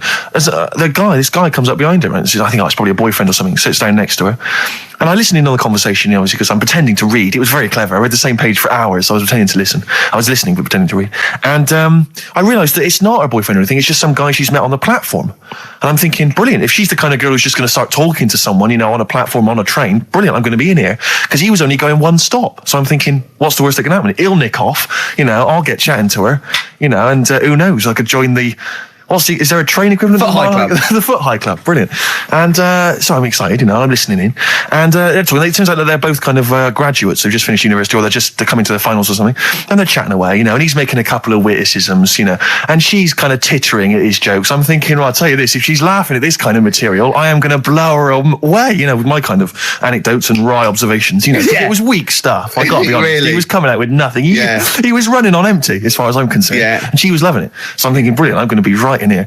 And then they get moving on to higher brow things, and I think she was going to study kind of Marxism or something like that, or communism, something. And she was asking him, as by way of conversation, she was asking him what he knew about Marxism, and he was fumbling for his vague knowledge of it that he had in his life. And I'm just sat there thinking, come on, love, in any given capitalist environment, the proletariat will revolt against their oppression by the bourgeoisie, and after a brief period of socialist rule, emerges a classist society governed by community cooperation. Well, if that sort of talk wouldn't get a woman hot, I don't know what you'd use. If Marx and Engels is not going to get a woman sweaty down below, then nothing is. Then my name is You're not just Steve biding Wilson. your time. Exactly. I'm just going to go in for the kill any minute. Yeah. So anyway, it comes to his stop. Right, he gets off. I'm thinking this is a piece of cake, and he gets off, and off he goes. He walks off, and I'm thinking brilliant. And I thought, I'll wait. I'll wait till the train's pulled away. I'm not going to leap in straight away. No. And he comes back along the carriage, and I'm thinking, hang on a minute. He goes, listen, do you mind if I give you my email address? Oh. Right, and if you want to get in touch, email me. I'm thinking, come on, you loser, get off now. Save your face, please, before it's too embarrassing. She accepts the email address because she obviously doesn't want to hurt his feelings, whatever. I'm thinking, fair enough. She's a good woman. I'm liking her. I'm loving her. I'm thinking that's my kind of girl. So anyway, he gets off. I'm sat there, the train pulls away. I'm thinking, I'll wait a few minutes, I'll just, give it some time. Her phone rings. It's her friend on the phone. And she starts saying, and I was listening in, and she was going, just met a guy on the train. I'm thinking, that's true enough. She goes, he was a good-looking guy. I thought, you're having a laugh, love. To be honest. Because I was looking at him, and she said to her friend, he looks a bit like tennis player Boris Becker. I thought, you should be so lucky, frankly, because I saw him. He had awful facial hair, if that's what makes him look like Boris Becker. Terrible little goatee beard. It was laughable. I thought, I don't know. And then she goes to thing, and she's like, I met him, we got chatting and stuff, and she was going, it's not often that you meet someone, generally in life, who's, kind of thoughtful and intelligent and funny. I thought to myself, I'm not even going to waste my time with you, love. Frankly, if that's what you thought of him. You just walked away. And I'll be honest with you, I didn't even bother talking to her. No, you were I just didn't even above waste it. my time with her. If she thinks that bloke is not If she only thought great he was looking, funny, but great funny looking. and intelligent, and she got on well, and he was polite, and it was a chance meeting, and he thought, and she thought that you were like a freaky looking dork who didn't even have the nerve to speak. That is what if that's what she thinks, then I don't want to know her. I couldn't. You walked away, and good luck to you. And I have my dignity intact. Yes, and she's nothing. Well, but no, I have to just say once though. This is my DJing credentials. I was once playing music at a Scout Jamboree. Yeah. When I was about 16, 17. Big gig. There was 1,000 scouts there. Yeah. Right. Yeah. And I tell you this, we were playing on stuff. They were loving it. They were dancing. It was in a big marquee. Right. I slapped on Smells Like Teen Spirit. Yeah. Right. They went mad. They went mad for it. They were moshing. They were climbing up the poles. The organisers were going, switch that off. Right. They're going crazy. And I was there going, no, that's what they like. I'm going to do it. And it was like Footloose. It was unbelievable. It was just like Footloose. Then I came in with Rage Against the Machine, Killing in the Name of. The place went wild. Yeah. And they were trying to get me off the decks. It was like Bill Grundy interviewing the Sex Pistols. And then when the head of the enemy had you killed, Exactly. like there was some sort of mafia thing, and it was all hushed up. The scouts went there one night with all candles, and they stood by a grave, and that was the end of the film. It was a film, I assume. You're No, not this trying to- genuinely happened. I assume this didn't really happen. Yes, it did. I swear to God, I was playing Smells Like Teen Spirit, and it went wild, and the organisers were going, switch that off, they're going crazy, and I was going, no, it's what they want. Can I say something? It was brilliant. That to me, I've known you for about 4 years, Yeah. and I've heard all those things. That must be the highlight of your life. Unbelievably so, yeah. You've never had anything that good or exciting since, have you? One day I hope to sleep with a lady, and hopefully it'll slide into second place. Oh look, you're actually a little bit stressed today, aren't you? Because you had to drink last night, didn't you? I had a couple of drinks. Yeah. I was down at Steve's night. He was doing a bit of DJ. Yeah. Went down a storm. And that's why you're all grumpy. What? Do you hear what he just said? What? I was DJing last night, obviously that XFM evening. Yeah. Hour and a half. My friend and I split the time on the decks. Yeah. What was the word you just used? He went down a storm. We went down a storm. Right, 3 girls, I was walking to the toilets during my set. 3 girls went, you are a genius. Right? What's his name? Dane Bowers? Zane Lowe? Because you played records in a certain order. Yes. No, sorry, Rick, if you can't deal with that. Sorry if you're a little bit jealous, because this time you can't share the award. All right? Dear. But it was my credit this You time. can tell he hasn't been a DJ. Because it's not just about It's not just about that. the songs you play, it's the way you play them. Oh, the yeah. way you play them, whether it's 33 or 45, very important. Yeah, But the point- leave your hand on Exactly. them as they're trying to go round. But so 3 girls there, Yeah. charmed by me, they loved it. Yeah. Zane Lowe, XFM DJ and MTV presenter, probably one of the coolest blokes alive. He came up, gave us massive respect. He said, "I'm loving your set." He actually used those words, right? There were people coming up, they couldn't believe their luck. It was roaring. We'd stick on a track, people would cheer as it came on, right? My particular favourite, Carl, I think you'll agree, my particular triumvirate, LL Cool J, Mama Said Knock You Out, leading straight into House of Pain, Jump Around, then straight into that current Elvis track that's been re-released, remixed by Junkie XL. I played the original, which I'd already played on XFM before. I'm already there, cutting edge. Yeah. Right? Three old tracks, you mean? 3 old tracks. In a row? Yep. And I think the words that would best sum it up are, I kicked ass. Great. Rick. All right? Well, I'm going to be kicking some ass today. Hey, talking of DJing. Go on. You know, I did that storming set the other night for XFM. Yeah, sure, yeah. Go on. This was down at a little club, in case you aren't aware of it. Yeah. Anyway, I went to the Sony's the other night. Yeah. Karl Pilkington sidles up to me, slips me an envelope. Go on. 200 big ones in there. Did you get paid cash for that? Yeah. £200. Taxman won't know about that. Cash in hand. No, the tax won't know, because, I mean, obviously no one who ever works in tax is listening to local radio. Oh. Yeah. Well, so... No, the taxman will know about it. Yeah. Because I'll declare it. I would. Put it, it's going straight down. I'll do it when I get home. Do it when I get in later on. And don't write off rubbish that you buy anyway, like, you know. No, I won't. No. I'll do it all above board officially. Fill it all in correctly. And so I'll send it now. I'll send it tomorrow so that you get it early. So it's not too busy for you, sir. Oh, never mind. But Rick, I just need to mention something quickly to you. When did I last see you? I saw you yesterday, didn't I? Yeah. Because we went up to Edinburgh yesterday. We were very nicely invited to go and talk at the Edinburgh International Television Festival. It was quite a big deal. We went up there and we were interviewed. And Ricky chose to go on the train because it takes like 4 hours. Is it 4.5 hours or something on the train? Yeah. But it's quite leisurely. It's quite sort of gentlemanly thing to do. Yeah. I opted to go for the plane option and fly up there. More modern. Exactly. And they bankrolled that. They paid for it all, and that was all very nice. And as I recall, when I last saw you, we got a cab, didn't we? And you asked if you could get the cab to drop you off at the train station. Yeah. And then it took me on to the airport. Yeah. Did I? Now that was before. The last time I saw you was before I got to the airport and missed my flight, wasn't it? Because I had to drop you off in the centre of town. Yeah. No, that was just before I had to pay £165 to upgrade to another ticket. How did you not tell me that in the last hour? £165, Ricky. I had to pay because we dropped you off at the train station. So I mean, do you want to go halves on that, or what do you want? How do you want to deal with that? How do you want to sort that whole mess out? Why were you late?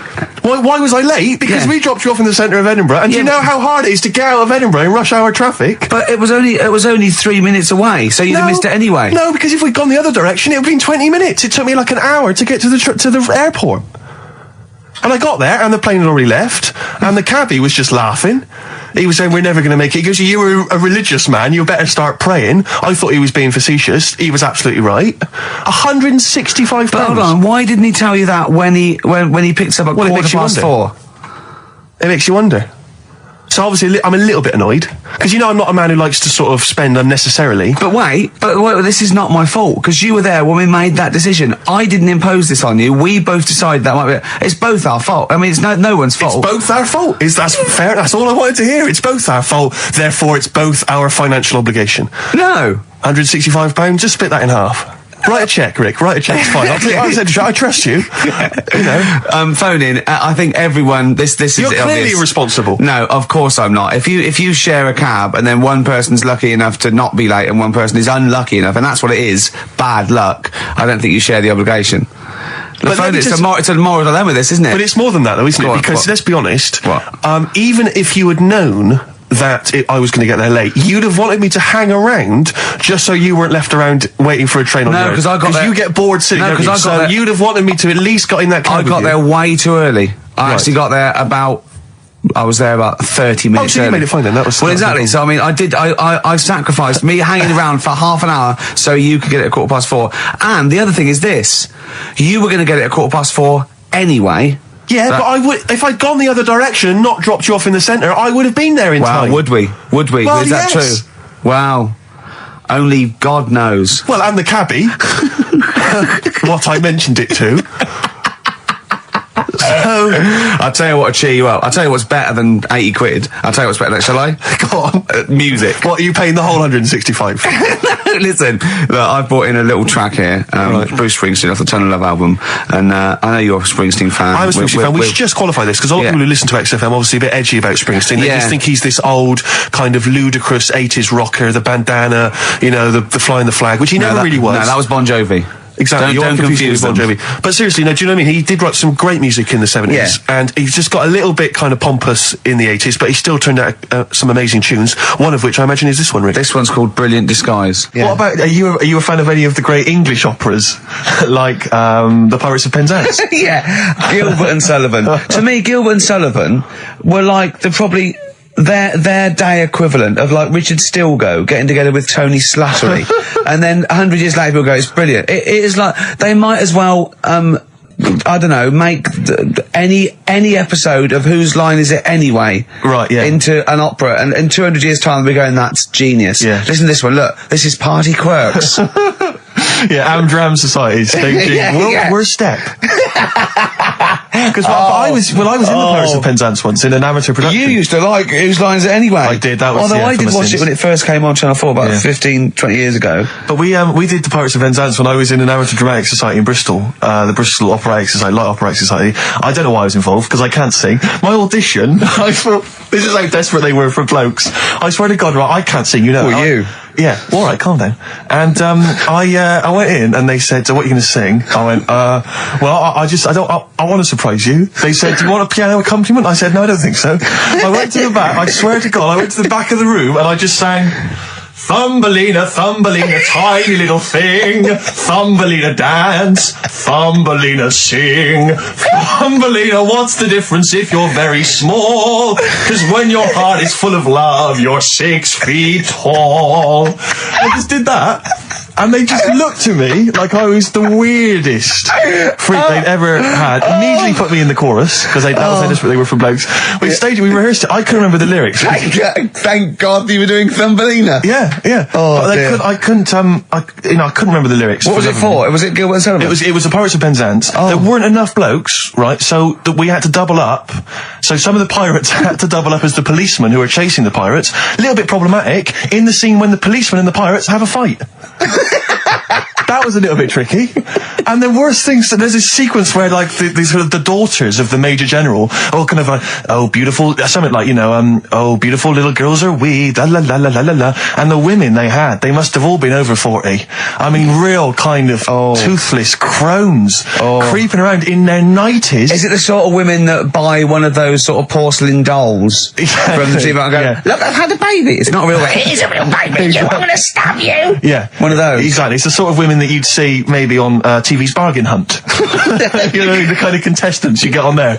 Those are women who sort of, they're in Amdram and they think they've clung on to their looks, but they have never made it in the guy who was playing there's a guy who's supposed to be an 18-year-old prince, an 18-year-old pirate, the Pirate King. He must have been 40 years a day. He also directed the show, though, so he got to prance around in these thigh-high boots. Ludicrous. It was so embarrassing. It was shameful, really. I'd love to go to Amdram. Amdram is a whole other world. It's such an incredible place. Because there's so much backbiting and envy and... Really? Oh, it's incredible. It's worse than the real world of theatre and TV. It's unbelievable. Because the same old people get to do it every year because they can hold a note. Can we go along?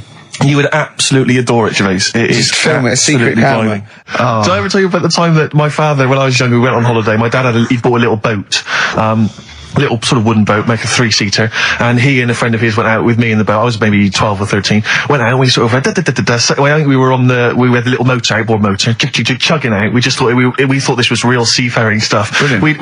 We'd lost sight of the beach because we'd gone round a corner of like a mountain, or like a, what do you call it, like a cliff. And so we were just round the corner, and there was this boy, just floating in the water. Not a boy, but you know, like a boy.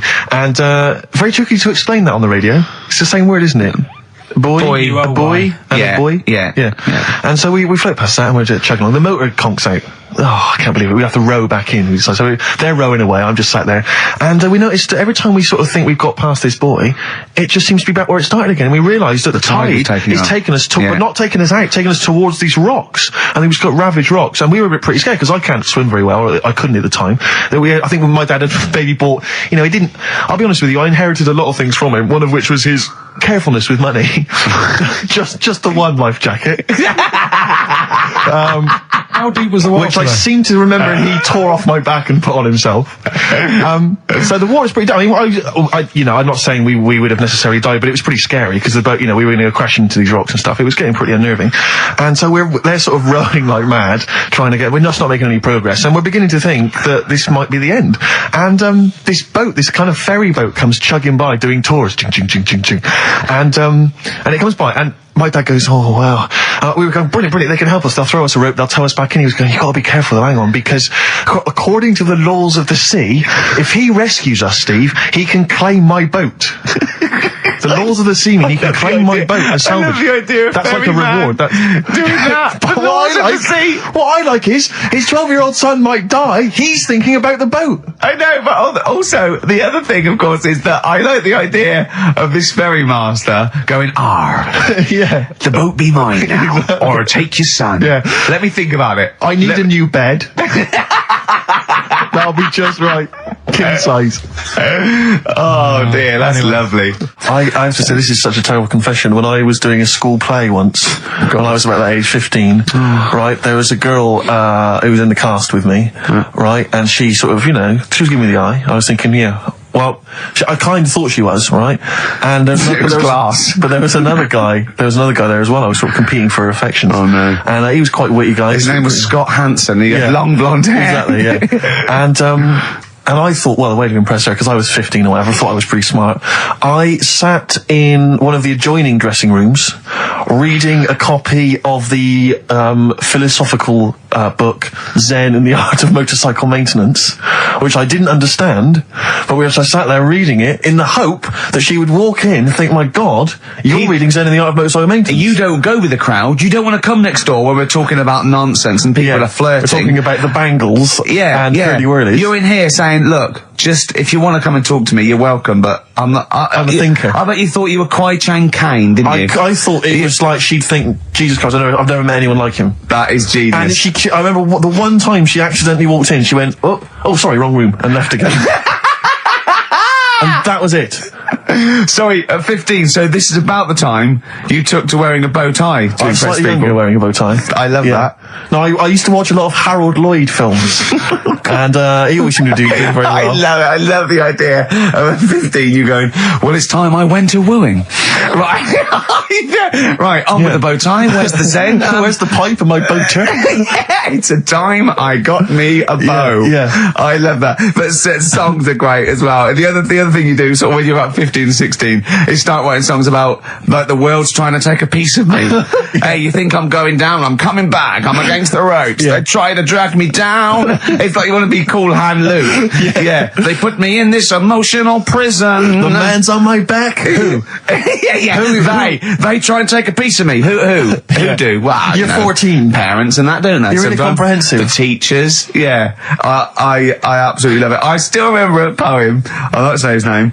We're about 14, 15, and we had to write a poem, and obviously everyone's was pretty rubbish, but we mercilessly took the piss out of this bloke because I still remember the poem, and how he did it is he went through a dictionary and found things with that, and this is a poem, right? Okay, remember? I've remembered this for 25 years, right? The reason why I had to die. Did I bleed the blood of greed? What was my destiny? And when we hear this, we were laughing. I mean, for a year, we would go, what was my destiny? It was just great. I hear it again. I enjoy the reason why I had to die. Did I bleed the blood of greed? What was my destiny? That's almost as catchy as Monkey News. Oh, God! Oh! I've got some monkey news for you. Let's play a record and come back, and I've got some great monkey news for you, Carl. But, because when I was younger, I remember being outside the post office once when I was about 10 or 12 and finding a purse and thinking, oh, that's nice. And opening it up, there was some money in there and a pension book, and so it was obviously an old lady. I found an address, I sent it to her, and my mum said, you know, you've been so good there, you'll probably get a little reward. She'll probably send you a little reward. Nothing. I got maybe a thank you note, but no cash, no moolah, nothing. Really? And I was livid, because I'd been told that I was going to get a reward. I thought I've been a good Samaritan, nothing. So, many moons later, when I was at university, I learnt from that, and this is the most bizarre thing. This explains a lot, doesn't it, Carl? This is like the Mary Celeste. I went to a cash point to I thought, I can't get my card in here. And I realised there was already somebody's card in the machine. They put the code in, but then they just disappeared. They'd been kidnapped or something. So it was just there, waiting, sitting. It said, what do you want to do? And it gave you a number of options. I thought, interesting. Steal or go to heaven? Yeah, exactly. You went, oh dear. Well, I pressed balance just to check what their bank balance was. Unbelievable. It was a considerable sum of money. I'm not going to lie to you. It was not typical student debt. It was like, I think they were a foreign student. There was a lot of cash in there, a lot of money. Did you feel a slight bulge in your trousers when you saw the amount of money? I couldn't believe my luck. I thought to myself, now then, I could just take that card out and hand it in, or I could teach them a small lesson, right, and maybe give myself a reward, because last time I did that, I didn't get a reward. So if I give myself £30, then I'll take the card out. 30? Give myself 30. You didn't really? Well, I thought that's a good reward, and I went in, I handed the card in, I took that Steve, and that's a little reward for me. And I'll tell you this, don't think it's evil, because I went in and I bought everyone a drink. Well, brilliant. Yeah, I didn't tell them I got the money free. Well done. Excellent. So probably gangsters are quite generous with the money they've stolen from other people. Yes, but someone's negligence, Rick, has lent... the thing is this, right? I believe it, except that buying people a drink, Carl. What do you think? Well, I kind of thought that when he said it, but then I thought, but they'll be buying him back. So he's still... that. So in a way, he's still a winner. Yeah. Everyone's a winner in that situation, including the student, because frankly, if there had been a less scrupulous person who found it, they'd have probably helped themselves to a considerable sum. I cannot believe he did that. There was thousands and thousands of pounds in there. What if Beadle had jumped out and slapped you with his little claw and said, we've been filming this merchant? Well, so what? How old were you then? I don't know, 19, 20? Would you do it again, or was it just to get the world back for the old lady's purse? Possibly do it again, yeah. You're joking! Well, you've got to think of it this way. You've got to think of it as there was a lot of money in there, and someone less scrupulous than me would have taken a fortune. They'd have cleaned them out. Whereas I just took a small reward, which I thought was more than enough for someone's negligence. And I've returned the card. They've got the card back. Everything's fine. Think of someone else. I could have gone on a spending spree. I could have been buying stuff, all sorts. Yeah, but it wasn't yours at all. Yes, but they probably would have given me a reward. And because, sometimes people forget, or, they don't give you a reward, I thought I should You had take to it go at myself. your dad for nicking a loaf of bread out of a phone box. Yeah, but that's because it's for old people, geriatrics and stuff. How do you know how old was your people who you were robbing from? It was on a student campus. Well. Wow. I thought it was excellent behaviour. I thought it was good, honourable behaviour. That's showing another side to him, isn't it? What would you have done, Carl, in that situation? And tell the truth. I might have helped myself a little bit. There you are. I don't know what this is helping No, yourself a but- bit. Like you say, just sort of, send them back and sort of say, If you find a £1 coin in the street and you can be bothered to bend over for it, then have it. But someone's cash point card or personal belongings. I'd let them know though. Did you send it to them and say, I've service charge included. I've took that out already. No, I handed it in to You the, let them know. What do you mean you'd let them know? I'd say, you're lucky here. Right, I just took, I'd probably take 20, actually. Okay. Because that's just like one note. Sorry, right, okay. You are winding me up. No, I'm not. I mean, not for once. I mean, I know what Steve's like. He is tight, right? He is. And you know that, don't you, Steve? Financially, you mean? Well, no, I mean, just the way you are. You're very sort of, you're not wasteful with your money. I'm careful. No, I'm not wasteful. Absolutely right. No, but to the extreme. Not towards the extreme. Not towards the extreme. No. Look out for the pennies. The pounds will take care of themselves. All right? Simple to remember. Good advice. Yeah, all right? But the thing is, right, I know that I take the mickey out of you for, like, the way you look and stuff. Sure. Right? Well, I'm right back at you. But the thing is, you can't help that. Absolutely. But I'll tell you something that women don't like. Sure. And it's fellas who are tight with the money. Sure. I'm not frugal with money with ladies. I'm frugal with money with you. Well, I've got no reason to splash money out on you. I've never seen you splash money out. Well, you've never been out with me. Steve, have you ever splashed out on a lady? No, but I hope to one day. The right lady. Play a record. Sorry, just suddenly struck me something. I don't know if I mentioned it before. You mentioned that you tried to catch your guy out when you came back once. You opened the door really quickly to see what he was up to. Did I ever tell you when I was at university? Now I'm very tall and I've got enormous feet, size 14, size 14 shoes. And when I was at university, everyone, it seemed to me, was wearing Dr. Martens. It was like you had to wear a pair of Dr. Martens. It was kind of the rule. Dr. Martens was too big for you. Yeah, so that's a big pair of Dr. Martens. That's where the myth of the old woman who lived in a shoe, I think, came from. People with my size shoes. Anyway, I just literally kind of moved to university. I'd been there for like literally a couple of months. And obviously in that first period, you're quite keen to kind of, reinvent yourself, strike yourself, try and give an impression of perhaps being quite sophisticated, worldly, cool, all those things that, you've left behind all your childhood friends, so you're trying to, develop something. But you didn't bother, you didn't? What, sorry? You didn't bother? No, I was working hard on it, and I was kind of, I was doing alright, and I had a tie-dye shirt, I was looking good. And, so I was trying, working hard to try and seem kind of cool and not freakish. And I came back from studies once, and I came in, and there was a little old cleaning lady that kind of would always come in every day and clean up our halls of residence. And I came back, and my door of my room was open, and there was like a little huddle of people just peering in, right? And I thought, this is odd, that my door's open and I'm not in there, and there's people staring in the door. And I looked in, and the little cleaning lady had my Dr. Martens on and was clomping around, making them all laugh, doing an impression of me. That's amazing. Imagine that. Imagine the psychological scars that has. I don't know that she's more popular than you. Yeah, exactly. And they go, come on, Maud, let's go to the JCR. Exactly. And they carry her down. They go, drink. And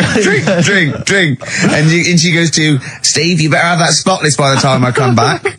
You go, all right, I will. All right. But what I like is the fact that I'm sure that's not part of the cleaner's code. The cleaner's code is you don't have the keys to everyone's room so you can go through their belongings and play practical jokes. I mean, surely it's a kind of, it's a trust. She must have looked like a wall bracket. I went bowling with him once the first time, and we went bowling at this place. Where was it? I mean, Finsbury Park. And I'd never been before. And he goes, you got to wear special shoes. I went, all right. He went, so. He goes, have you got size 14? And she went, yeah, I've got one pair. And she put them on the table, and they look like crusty. Honestly, honestly, it looked like, it was, I just started laughing because they're so long and thin anyway, and they're multicoloured, aren't they? They're two colours, and it looked like Krusty the Clown's feet. And then this teacher just went, all right, 14, that is big, isn't it? It's a huge size shoe. You're right, yeah. And it was just the one cleaner in them. Just the one, sadly. She did have loads of kids eventually and brought them up in there. You were talking about renting an office. I'm a little bit intimidated because I'm just at the moment thinking about trying to buy a flat or something because I'm just tired of pissing money down the drain. I know, yeah. And But I'm really petrified. I've put it off because I'm really gullible. When I'm confronted with anyone in a suit who sort of knows what they're talking about, they can sell me anything. I'm intimidated. It's like, you know, you're supposed to go in there and you're supposed to sort of act like you're the guy with the money. This is what I want. This is what no. But I go in there and it's like I'm afraid they're going to say, clear off. I don't want to sell you a house. I'm not interested. Have you ever thought of like really putting on sort of like some sort of cool air? Like, sort of like kicking the door and going, what's that? Is it like, you'd be found out in 30 seconds, wouldn't you? Exactly. You'd go in there, you'd stub your toe, and they go, what do you give? I can't put my toe, I've got my toe. Exactly, yeah. Brilliant. Just tapping the walls. Yeah, tapping the wall. What's the rates on? What rates? I don't know. Well, do you remember, I don't know if I told you before, I wanted to buy a laptop computer, and everyone said, go up Tottenham Court Road, and I was reading like magazines and stuff, they were saying haggle, make sure you haggle, make sure you're planning to haggle, get the best deal you can. And I found a shop which was selling the computer I wanted, and I went in there, and I had this whole plan in my mind of what was going to happen. He was going to say, like, it's worth this. I'm going to go, well, look, I can get it cheaper here, I want to buy it from you, I'm going to haggle, and off I went. So I went in the shop, and I said, yeah, looking for this, interested in this Toshiba. How much is it? He went, oh, it's 1,500 quid. I went, sure. I said, I'll give you 1,300. He went, it's 1,500. And I said, sure, but I'm willing to give you 1,300. He went, 1,500. And I was done already because he hadn't even begun to haggle.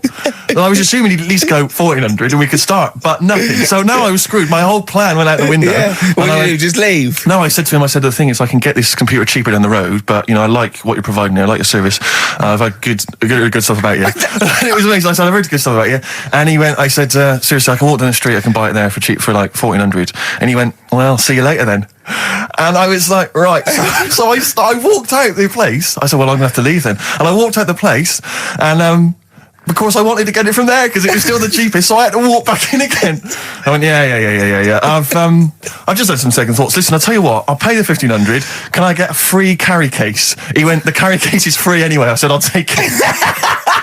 The carry case is free I got anyway. nothing. No, but how much would you charge for that if it was on sale? Carry case a tenner. Well, let's just say it is a tenner. Give it to me for free. And he went, no, it's a tenner. And you went, well, you said it was free a minute. Yeah.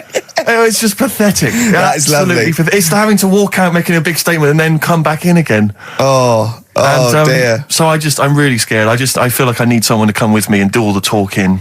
You know what they're talking about. Because I'm not going to be able to tell if there's subsidence or if there's damp or... No, but you don't do that. Don't I? Is that not my responsibility? No, you get a survey done. Sure. And did they charge for that? And then you don't have to go around doing it yourself. Right. Could I make a saving if I did it myself?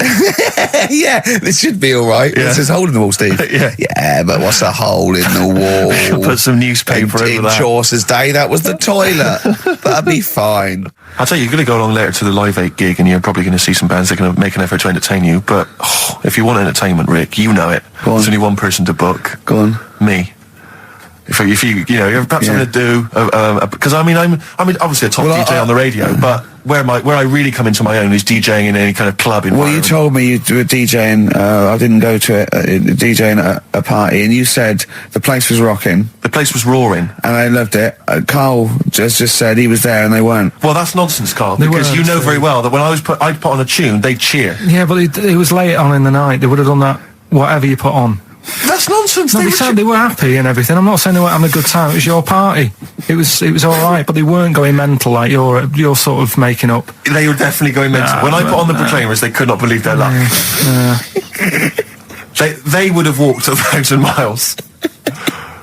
Was it good though? Were they really? What were they doing? They were dancing, were they? It's dancing and that, but they weren't sort of cheering, going, more and all that at the end. What are you talking about? Take On Me came on, big cheer went up. Oh, I don't know to believe. I've been there, done it, Steve. I've been the DJ as well. It might be jealousy. It might be like professional jealousy there. Yeah. I think it's because my fortunes are on the up and these are on the down. We all know famously that he had Pilkington making music, his DJ outfit. Didn't happen. I did enough. I just wanted to do enough to pay for the equipment, and I did. And that was that. But I don't like crowds, do I? But you're safe, aren't you? You're behind the little thing with the flashing lights. But there's still a lot of people and that. Forced fun. Don't like that. Forced fun? It's not forced fun. They haven't got to dance if they don't want to dance. Yeah. Don't like it. What do you mean you're forcing on the up? Anyway, DJing. Well, I'll tell you, I was hired. Well, I say hired. I did it as a favour to a friend. His wedding the other week, and I got there. I was thinking, because everyone was lit. Everyone had their little role to play, and then people were doing a good job. I love you taking it seriously. And I did. I spent ages putting together some CDs. Special selection tunes. love that. Because what I did was I burned them on iTunes. Did you turn up with your own headphones round your neck? Own headphones, wearing a suit, but headphones. Metal case. Didn't need it. Just had them all in one small box. Brilliant. Boom. I thought this is good stuff. I got some classics here. Give me an example. Give me an example of that, like the first hour, the warm-up hour. Rick, I'm coming straight in with Frankie Valli, Oh What a Night. Brilliant track. I mean, when those beats start at the beginning, who's not getting on the dance floor? Wait a minute, what's this following it up? Go on. It's the Jacksons. What, I Want You Back? I Want You Back. Brilliant. It sounds good at the moment, Carl. Yeah. So I'm thinking, at least I'm gonna roar this, but because they laid on a good spread, the ceremony was nice, food was nice. I'm thinking this is going to be the piece de resistance. Yeah. Alarm bell started ringing. Why? When I realised there was a marquee outside. Of course, it's a balmy summer evening.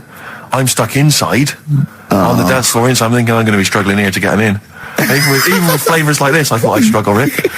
So I'm sat there in my suit. I'm sat behind this little DJ console. I've got all the big numbers. There's one or two people making some token effort, but frankly, most people are outside everywhere at the time. I was livid. Of course, they couldn't hear it out there. So I was playing to an empty room, really, and I was furious. I was absolutely furious. Because, I mean, what is, they're wasting my time. They're wasting, now I could have just stuck the CD on and They're gone out. wasting Frankie Valli's. Frankie Valli's time. They're wasting the Jackson 5's They're time. wasting, D-Light's time. Yeah, yeah. And so I'm sat there, and there's a couple of people making a cursory effort. Mainly when they come to get a drink from the bar, they might have a little quick, couple of twos. You shout, we don't want your Not lot. interested. All of you or no All one. of you or no one at all. And then there's a microphone set up because people have been doing speeches. This little girl gets on the mic, right? It's being funneled through the speaker system. So every time I put my headphones on, Miss Dynamite, was it? It wasn't sadly Miss Dynamite, although she decided to have a little go at MCing. She was screeching a little head How off. old is she? Oh, I don't know, 8 or 9. At their most annoying.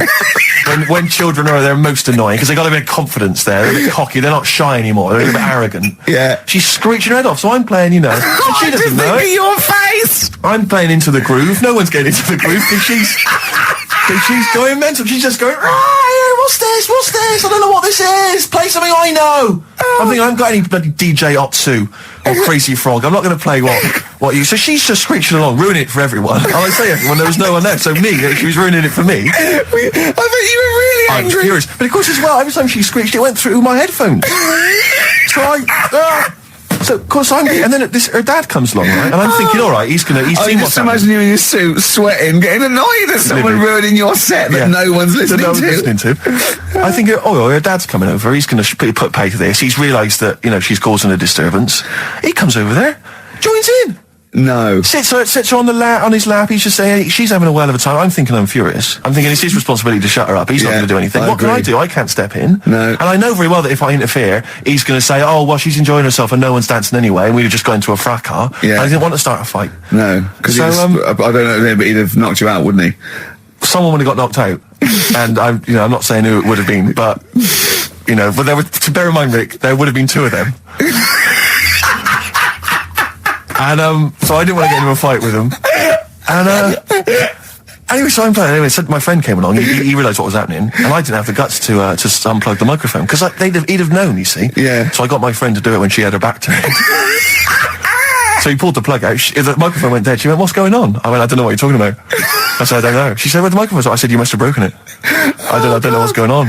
Someone will probably make you pay for that. Anyway, at least we shut her up. That is great. But it really went from bad to worse. And there's that thing when you panic, you start panicking. So you're putting on a lot of flavours that you would have saved till the last hour. What are we talking? Boom, boom, shake, shake. Exactly. You're throwing him in early. Love Shack's coming on way too soon. Really? Oh, Love Shack before 11. It's heresy, but I had to do it. But anyway, in the end, I made the bride go and get some people in. I said, look, it's your special night, all right, and they're going to enjoy this. I'll be honest, love, this is a washout, and it's up to you Exactly. to turn this wedding around, or I'm walking. I'm walking, and I tell you, they're going to have a sour memory of this evening unless you bring some go people and get in. everyone in dancing. So she got him in at the end, Brilliant. And I'll tell you this, Carl. I mean, I don't know what you say, but they were loving it. They were absolutely loving it. A bloke came over and said, "Have you got Amarillo?" I said, "No," but I put on something even better, Delilah.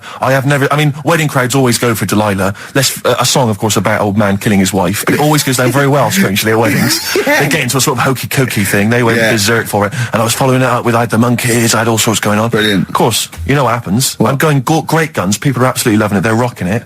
I throw in, I had something cracking on at the end of Come On Eileen, of course, was on. People were going berserk for it. Which is unfortunate because the bride's name was Eileen. Yeah. And then the bride pipes up, I'm throwing the bouquet. So they all traipse off outside again. I was furious. Oh, no. I plugged the microphone back in. I said, what are you doing? We got, but they went out there, and of course you can't get them back once they've done that, because all the women are running around. I got the thing, and then they got to wave everyone off, throw the confetti. They ruined your day. I was having a great time and they ruined it. She ruined your special day. She ruined my special night. Oh, no. It's on her head. What would you put on about now, Carl? What if I was DJing? Yeah. Probably a better world party. Go on then. Interesting. I would like to apologise for my son's behaviour. He is a filthy little who's been a for most of his life and treats me like a So, Doris Stokes, right, is dressed like a dominatrix, right, and she's dripping hot wax onto the naked torso of Arthur Millard. Yeah, of course he is. Right, and he in turn is being pleasured, right, by Dusty Springfield. Oh, Dusty Springfield's not dead. What? You twat. Dusty Springfield's not dead. Yes, she is. No, she isn't. She is. Of course she's not. She's dead. Of course she's dead. Of course she's not dead. Who am I thinking of? I don't know. Dusty Springfield's alive and well and playing with Arthur Millard. No, she's not dead. Oh, God. Well, excellent. Oh. It was going so well, wasn't it? Oh. I like the bit up until then, though. Yeah. I like the idea of her and Mallard. Well, that's all true. In a farm. We can't do that anyway. Still, see, you can't do that on the radio, talking about that sort of thing. I'll tell you what, though, if we're going to pick on a dead person, why pick Doris Stokes? I don't know. The one dead person you don't pick. I know. God. I'll have to convince her she's dead. But even in real life, she'd harness the powers of the dark side, so we don't really want her to get on our, She liked the dark side. Getting on our That was her backs. favourite. She's getting on our backs. Don't get me started on that. Oh, goodness me, it's just nothing but innuendo Dusty and libel. Spring, I don't believe It's it. play records, We're in mates. trouble We're now. in trouble. Oh, God. You should have picked someone like Scylla, who is dead. Muff Shandy says turn it up. Earplugs are gay. Earplugs are gay. Hear what I say now. Earplugs are gay. Get them out the way now. Feel the need to make the bleed. My brain needs noise to speak. Mother. The new single by Muff Shandy, Earplugs are gay. And the bloke with the gimp mask and the umbrella said, Doris, I'm not doing that. We're leaving it. We're leaving it. Go on, sorry. I was talking to my parents on the phone the other day, and I started swearing, and I've never done this before, and it's a terrible thing because I've crossed this barrier now, across this line, which I previously for 23 odd years I'd managed to sort of stay the right side of. Yeah. I'm talking to my mum, and she mentions to me that I'm going to lose a lot of money. I don't want to go into it, but I'm going to lose a lot of money. And she told me how much. It was £5,000 or something. She went, I went, effing hell. Obviously, I said the real thing. Yeah. Effing hell. She just stopped. She just went, pardon me? And I thought, what have I done? I thought, I can't explain myself, because she didn't know that I knew those words. So I just said, that's a lot of money. That got you out of it. That got me out of it. Yeah, But yeah. you know what I mean? That crossing that step. Yeah. It's quite a terrible thing. It's like, I look forward to the day when I can bring a girl home and say, look, I do know about sex. And twat. No, you can't. But when I was a kid and I first went to senior school, I started to learn all these swear words that I didn't know. Of course you can say the word twat. Right. You're not meant to. I started learning all these swear words, and I went home and I started using the word twat. I just thought it was a slightly stronger version of twit. Yeah, You know, just it's a bit tougher for some reason. Yeah. And so I used to go around saying that, and I'd go, my sister would say, stop ruining my Lego, and I'd go, you twat. Yeah. And make your bed, Steve. No, you twat. I'd say to my mum, right? And I didn't realise what it meant. Right. And my dad, right, he didn't really know much about swear words, so he started using it as well. He started going, oh, you twat, Steve. And, do you want to clean the bath? No, you twat. And we just started using it all the time, right? Yeah. So then at school, Mark Johnson told me what it meant. Yeah. Right? Obviously, I'm stunned. I'm thinking, I can't go around calling my mum a twat. Yeah. So I didn't. I just stopped using it. Yeah. Like that, just stop using it. But I didn't have the guts to tell my dad what it meant. Oh, no. So he carries on using it, and to this day, we were driving along, he'll say to my mum, Elaine, watch where you're going, you twat, you great big twat. And I just want to say to him, Dad, don't say that to my mum, because she knows what it means. Oh, no, But really? She's not going to say to him, Oh, God. Ron, would you stop saying that word? Because Yeah. Same thing happened to me. My dad still says fouch. does he? Yeah. Felching, talking of that, right, it's Doris Stokes. Yeah. She's got this huge... Four sailors and a big sailors. bucket. and like a weight. Well, that's it, Steve. Is it? It's the news now. Then we're out of here. Yeah. Yeah. Well, we've had a few laughs, few tears. Yeah, well, don't go on about it. XFM 104.9, Ricky Gervais. Gervais, I've just thought of a great game. All right. Emma, who helps us out here, she's just brought in a couple of beers for us. Yeah. All right. And I know you We're have going to drink them after the show because I do not drive the desk and drink. Absolutely. Yeah. Anyway, okay, don't pick it up. Don't pick it up. Okay, right. Because the thing is, there's a picture, all right, on the bottle, which I don't think you've seen it yet. Have you? Right, and I guarantee if I turn this bottle round, you're going to start. Again, this is good radio, isn't it? You're going to start laughing when you see this picture. Right. Now, before I turn it around, right, hopefully you will laugh spontaneously. Yeah. It's a new competition, all right? You can fax us in pictures. You can send pictures in the post, all right? Yeah. Any picture which I can then, during the show, hold up and show to Gervais. If he laughs spontaneously, you'll win a gift. You'll win a prize. That's a great competition, Isn't Gervais. it? And great radio. And great radio. They'll be laughing at the picture at home, won't they? Exactly. They'll be going, no wonder he laughed. Look at that. Well, all right, there's simple things like that which don't work, but the point is... The point is, right... Anyway, You'll still try, okay. Just let's test it. He's going to turn this little chubby pint of beer around, whatever it is. Just calm yourself. Okay, all right. Don't want you to... Hurry up, I want to drink it. You ready? Yeah.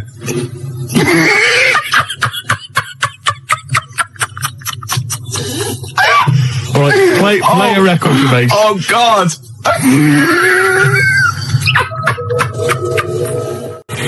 Blur and Tracy Jacks from 1965 there. Hey. Cheeky little monkeys. Well, I think we've established ourselves there now, Gervais, As radio gods. as radio gods. Yeah. We've come up with possibly the most enjoyable radio game in the history of all things. Basically, what we want you to do is send in pictures, drawings... Is it as good as this? Gervais, put it away. We want drawings, pictures, photographs. Okay, and what I'm going to do is I'm going to show them to Gervais midway through the show. You'll never know when. They might just suddenly pop up, and we'll see if Gervais laughs hysterically. And if he does, you win a prize. I guarantee it. Yeah. It could be that you'll win a couple of pulp tickets if we've got them to give away. Yeah. It might be that you win a crate of beer, anything. Yeah. Whatever we've got to hand, you'll win it if you can make Gervais laugh simply by me showing him a picture. The address is XFM, 97 Charlotte Street, London W1P 1LB, alright? And you can fax us, of course, 0171 580 1234. I must warn them that I really have been desensitised now because I sit opposite you. Well, exactly. Do you know what I mean? Do you know how hideous and, like, ridiculous they've got to be to make me laugh? The pictures have got to be pretty odd. Yeah. The address, XFM, 97 Charlotte Street, London W1P 1LB. Apart from bad lyrics as well, I like it when pop stars and marketing managers of record companies try and get clever with their titles for albums and stuff. Remember Wet Wet Wet? Popped in, sold out. Nice. Oh, lovely. Beautiful. And you know Tony Banks out of Genesis, he did his solo project, and what he had, right, was the album there, and he had Banks across the top, right, and using the S to start the next word coming down was statement. Clever. Banks statement. Oh, I was watching telly. Tony Banks, is he not the sports minister? Oh, I don't know, he was in Genesis when he was younger though, wasn't he? I don't know. I think so. I don't know how it works. Well, because Phil Collins is Minister of Shite. Right. When I'm alone, right, and Jane's out, I sort of channel surf. I never watch a programme. Right. I sit down to it and I think 2 minutes. You shocked me. Yeah, yeah. And I just sort of going through and I was going back and forth between the Waltons and, like, the Box. Right. Music Television, You Control. Yeah. MTV. VH1. Ooh. And I got a glimpse of Toya Wilcox, which I stopped, obviously. Yeah. And she's on one of these religious programmes. I think it was on BBC Two. I don't know what it was, but it was with that bloke. Oh, God. I can't tell this anecdote. I can't stand it if I don't know the name. He's sort of like a Jeremy Paxman type thing. You know, he went to university, he was going to be a serious journalist. He wanted to be KAD, but he settled for Les Dennis. Oh, he one of those sort of people that was on That's Life. No, I'm not telling it until someone phones in. Toya Wilcox on a religious programme. What's that bloke's name? Then I'll tell it. 0171 580 2000. Gervais, have you ever watched an entire documentary all the way through? You don't know one, don't you? Beautiful. You don't look. Now, New Order's your favourite band of all time, isn't Yes, that's right. it? Paul Wright called. It was John Stapleton. Oh, was it? It was one of those, you know what I mean? It was sort of like the Paul Heine, Kieran, what is it, Prenderville. and Chris Sale, all that sort of type of thing, you know what I mean? Right, so, and this was on BBC Two. And it's always one of those, they're those people, you're sitting with people and they go, oh, I went to university with him. I know. And they suddenly realise it's not a proud thing, you know. I know. Oh, and they just go quiet. It's never impressive, is it? It's never Prince. No, exactly. Or, I don't know, somebody really great and groovy. Yeah. It's never, I don't know, say Rick Astley. And then you start realising that you're around someone's house and they go, and he comes on, you just don't say anything. Yeah. And then someone goes, didn't you go? No. No, I thought I did. It was the other one. It was Chris Sale. Did you go to anybody, at school with anybody? Michael Jackson. Did you? Yeah. Incredible. Yeah. Incredible. Yeah. Odd that. You went to school presumably in the States. No. He was in Reading for a lot of his life. Right. Yeah. Was it some kind of exchange program? Yeah. We sent them, Charlie Chaplin, funnily enough. Did you? Yeah. Did you? Took a long time for them to get round it. You know what the Americans are like. You're making this up. Yeah. Anyway, Toya's talking to John Stapleton, and I suddenly realised it's a religious programme straight away, because it was over in the church. Right? And oh, nothing gets past you, mate. No way. Could be archaeology is us. So wait a minute, whoa. Yeah, so people, Toya's on some religious programme. It's not worth it. John Stapleton. Yeah. Okay. And I'm just flicked through and I went, hold on, it's Toya. And he goes, it was very spiritual. She went, yes. And I realised she was talking about a wedding. She was going, it was very, very spiritual indeed. And he said, but no hymns. She went, no, we had silence instead. Silence instead. So now we will do silence number 3. It's 4.5 minutes long, so keep your gob shut. Right? And I think, oh, what is she talking about? He went, she went, people are scared of, that was Chris Eubank. Right? She said, people are scared of silence. Yeah. And then she said, the thing is, during silence, there's a lot of unconscious thought. What? You thought that you don't know you're thinking? He said, it was 3.5 minutes. I didn't think a thing during that. I better plug into my unconscious to find out what exactly I was standing up for 3 minutes. Going, who's the women in the hats? What are we doing here? What a load of pretentious twaddle that Well, I've never liked Toya. I've never liked her. Oh, she's alright. That's all the more reason to hate her. No, I don't hate her. All those people I just mentioned, they don't come close to Lenny Henry. I saw another bit of him doing his stand-up in America. Oh God, it's so nauseating. He's got another series apparently. Does anyone like Lenny Henry? Oh, well, obviously, it's a massive star. Does anyone listening to this show really like Lenny Henry? Yeah.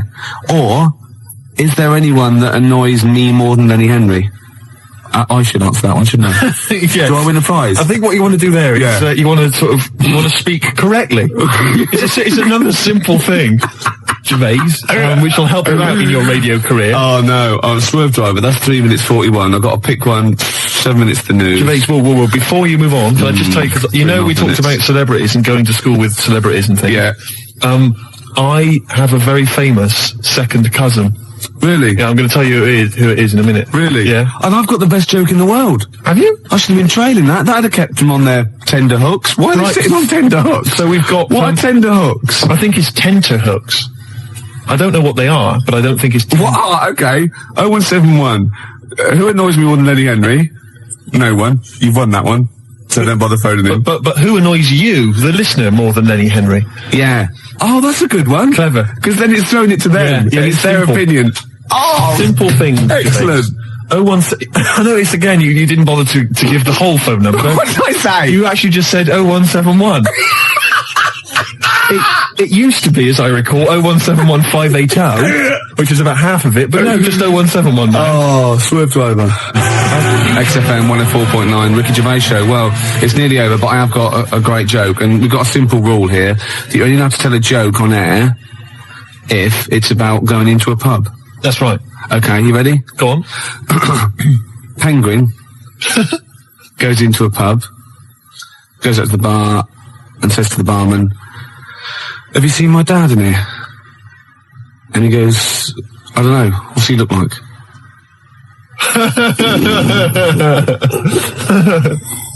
Yeah, no, it's not bad. It's alright. It's alright. I had a similar one about something going into a pub. I think it was a turd and a wig, but I can't remember what the punchline is. If anyone knows, 01715802000. Something about a turd and a wig. Gervais, I've also obviously got my celebrity relation, which I'll tell you about in a minute. That's about it then. Yeah, we've enjoyed ourselves. Oh dear. Bald character once drummer for Genesis is more annoying. Who's lost this for? Smoked fish. Oh, what? What's this, Emma? That is What? tenterhooks are. Oh, what are they? Oh, tenterhooks are what? It's what smoked fish are hung from. Excellent. And bald character, that is, he's more annoying than, Lenny Henry. Henry. Okay. Once drummer for Genesis, well, that's Phil Collins. You can't say that. Of course you can. I can say Phil Collins is more, it's a matter of opinion, isn't it? Yeah, but he said that on the phone. He said, please don't say that, it's a bit mean. Phil Collins is a deeply boring man. Anyone can say that. I won't say who it is who said it then. Okay. We've got out of it, haven't we? Joe Pasquale is less funny. Ooh, yeah, okay. Who's that? I mean, the point is that you can say that Phil Collins is a bold, boring man in the same way you can say Andy Peters is a raging... Gervais, Jilly thinks I'm adorable, apparently. Gervais, I don't think we've got time to really talk about this. Okay, what have we got to do next week? We can't say who your celebrity was, but I just thought we could phone in who you think it is. I mean, I've got a few ideas who your celebrity second cousin is. Your mum. Mr. Ed? No. Godzilla? No. The point is that this is a real celebrity, so, I mean, okay. Celebrity. So, I'm not making it up. It's not going to be as exciting as, whoa, it's Elvis or whatever. It's not that goofy, but it's still... they do share some of your genetic material? No, you wouldn't know it. Really? No, Normal? You will, yeah. Symmetrical? Really? A good-looking person. Blood reaching the surface? A good-looking person. Really? Yeah. Fantastic. They probably denied your existence, or they're obviously going to deny that they're related to you then, aren't they? Well, I'd say I tried to get some of their money. No. What else do we do? Send me some hideous pictures. Yeah, I'll just give the address again. XFM, 97 Charlotte Street, London, W1P. I've got to go to the pub. 4 o'clock again. Yeah. One computer's not working. Is it not? No, this all sounds funny. What's that one? Is that the one I listen to? Just press a few buttons. No, put it on there. What have you got? Desktop. I don't know. I don't know what these do. Is your mic working? Sorry, I got a bit of a cold. Oh, God, I had a big list of things to talk about as well. Did you? Yeah. Oh. No. Rocking from the Crypt. Oh, it's a good start. On a rope, yeah. Which is appropriate because we've got a little Gravediggers track to play later, haven't we? Oh, yeah. Called Suicide. It's one of my favourite tracks, Gervais, by the Gravediggers, but it has got a bit of bad language. Well, that's okay because you've played it to me a couple of times and I reckon I've got it off pat. Really? I'm going to be bleeping it out live. You're going to do a live bleep Yeah. out? I should say, we usually have a few beers and we get throughout the show and I get steadily drunk, which is unprofessional. This saved a bit of time, turned up pissed. You turned up drunk today? Yeah, so that's I'll tell you what. I'll be honest with you, Gervais. Normally, if someone gets drunk, their speech begins to slur. Yeah. They talk rubbish. Yeah. No difference. No, with you. that's the beauty of it. Yeah. That's the beauty of being me. Yeah, exactly. How drunk are you? I had a little bit of wine. Did you? Couple of glasses? It's a lovely... I might get a little bit melancholy. What about the little baby kangaroos have to crawl all at their mums? I help them. Got a fax here for you, Steve, actually. Oh, lovely. Good news. It's from Becky. She's listening to us in bed. She's been a bit lazy. She's been on holiday. And she wants me to dedicate a song to... dedicated to Skanky Steve because he is an alien. And she's done a little picture of you, Slimy Steve. Isn't that lovely? And she wants me to play a Subterranean Homesick Alien by Radiohead. And that's sweet. So people do think of you. Lovely. And I got one from Laura, says to Steve, you still sound as stupid as ever. You asymmetrical, asexual, rabid, anemic, flea-ridden deformity. Oh, see, you have got people thinking of you. See? Yeah. I'd rather they didn't. Baby Bird, and if you'll be mine, then I'll be yours. And Baby Bird was actually in this week with Claire. Lovely man. Oh, Baby Bird was it XFM? He's very nice. Is he? He's got a beak and funny little claws. Oh, Rick. I know, it made me laugh. Oh, my God, we're desperate. Used to be an We're egg. desperate men, Rick, if you've got to resort to that kind I of called him gag. Baby Bird, and he went, I've never been called that before. Which is bizarre. But there's a band called Baby Bird. He's called Stephen. Can you go to turn that down next door? All the time to a playing show. music, aren't Yeah, it's Emma, it's not on. That's insane. I can hear a throb from the other room. Yeah. This is insane, Gervais. It's like trying to host a radio show. Yeah. midway And now through a he's program. laughing. Yeah. Oh, well, it's all, anyway, it's all going to be. we're going to play a track that you've brought in. That's right. Go on, what is it? It's a fantastic tune by the Grave Diggers, part of the Wu-Tang Clan rap collective. Right, it's from their album. Not to be confused with the Wu-Tang Clam. That's a little shellfish. Yeah. That's into rap. Yeah, it swears a lot. Yeah, yeah, terrible, yeah. The track is... Got a muscle posse. The track is beautiful. You've probably heard it on the dance floor, maybe in some indie club. Yeah. 1-800-SUICIDES. Yeah. Now, I would stress, Rick, it has got a bit of bad language. I know. I mean, I've listened to this twice, and I reckon I've got it off pat. I reckon I'm going to pull the fader down to just the right places and go, okay? Right, you're going to sort of bleep it out. And if it goes wrong, so what? You know, that's real. People have a problem with swearing. I don't. Do you? No. I mean, I'm doing it because it's rules, and, you know, the great thing about we want to stay on air because, you know, we take our job seriously. We do. And, you know, I think we're sorry, excuse my French, bloody good DJs. Well, I think you're absolutely right, Rick. Yeah. Let me shake your hand. Yeah, all right, there we are. Yeah, a good shaking of a hand there. I love a bit of rap. That wasn't actually French. No. Was it? It's weird, that, isn't it? Oh, pardon my French. People always say when they maybe say bollocks. Excuse my French, but le plume de ma tante. Hey, come on, language. We'll be learning a little bit of foreign language later. I've brought in Instant Yiddish by Fred Kogos. I've always wanted to learn Yiddish. Really? Yeah. Narishnik, foolishness. Some glick, some schlimmen, yeah, for better, for worse. So I'll teach you little useless phrases like that, out of the old Instant Yiddish book. But first, what was this? Grave Diggers. It's Grave Diggers. They're keeping it real, they're keeping it raw, so there is a bit of bad language. Yeah, well, mine's raw. You've been keeping it raw? Yeah, of course I have. Right, I'm gonna have a go at this then. Alright. Right. Don't get nervous. No, don't, shut up. Right, I've got to play this. Shut up then. Don't put me off. I've got to concentrate. Bleep it out live. And I will, yeah, shut up. Alright, is it going? Oi. Okay. Okay, Take it calm. shush. Take it calm. Alright. Well done, Rick. No, it's very good. No worries.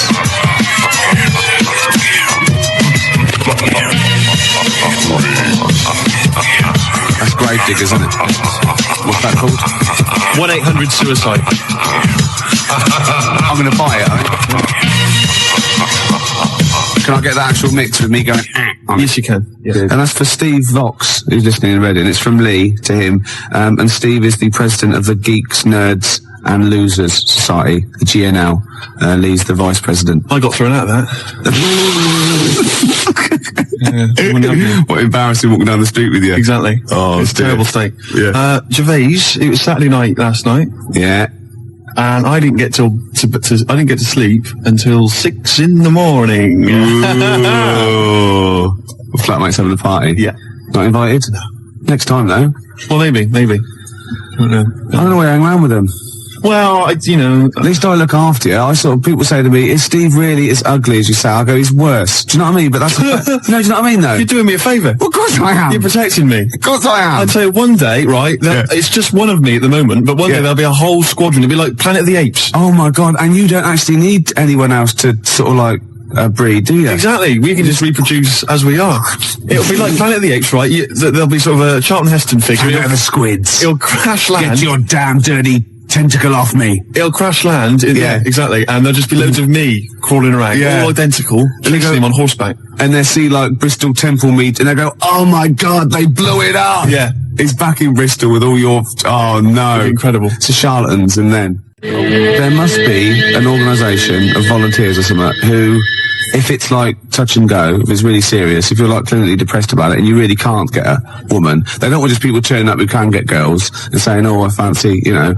But in your case, you know, they'll speak to you, they'll see you, and I think, you know, there must be some sort of national health thing or private where you can actually sleep with, I don't know, a voluntary worker. You know what I mean, though? Well, yeah, there's people that... Yeah, I know, but there's people that, I don't know, volunteer for geriatric duty, you know, and they're exploding all over the place, and they're covered in the stuff, right? There's people that work on leper colonies, right, for, you know, for nothing. There must be someone who will sleep with you out of sympathy. You don't want that. Of course you don't. You don't want that, do you? Well, let's not be hasty, Rick. I mean, these people, especially if they need some sort of free publicity, you know, get a bit of, you know, sort of press and media attention. Yeah. I ought to sort of help to publicise their campaign, really. There's probably an organisation that go, you know, when they go off to like, just strange climes and go on to like leper islands and that, and they work with them. Or they can sleep with you. Now, that's got to do the lepers some good, doesn't it? Yeah. You know what I mean? Wouldn't that be terrible if that was the option, right? And suddenly volunteers to leper colonies doubled. Was like going to Torremolinos. Yeah. Let me on the bus. Sorry, there's no room on the bus, but you're at the back there. Yeah. Going, well, then here we go. Here I am then. Yeah. But I signed up for the lepers. Yeah. Licking their wounds. Well, sorry, but geriatric duty. Yeah. Scraping it out. Oh dear. Oh, you know, I heard a song in the week, right? I've heard it before. It's by Ween, and it goes, "Push your little daisies and make them come up." And I don't know what it's called. 0171 580 2000. I don't know where to look. Push the little daisies and make them come up. It's like that. It is. It's rubbish. I've been round to go around singing that. There's no song with that lyric. It's like that. It goes, "Push the little daisies and make them come up." Shut up. Yeah. Shut up. That's what my friends have been saying for the last 4 days. God, you're really irritating me today. Like, people will go and go, "If you'll be mine," not too annoying. But, after about 10 times you go, "Oh, can you sing something else?" But when you've heard, "Push your little daisies and make them come Shut up up," now. it can get really annoying. Yes, it really can, can't it? Shut up. Okay, Wanna Die is you and me song. Push your little Shut daisies. up. I wasn't exaggerating, was I? Well, it's a good tune, then. Yeah, let's leave it.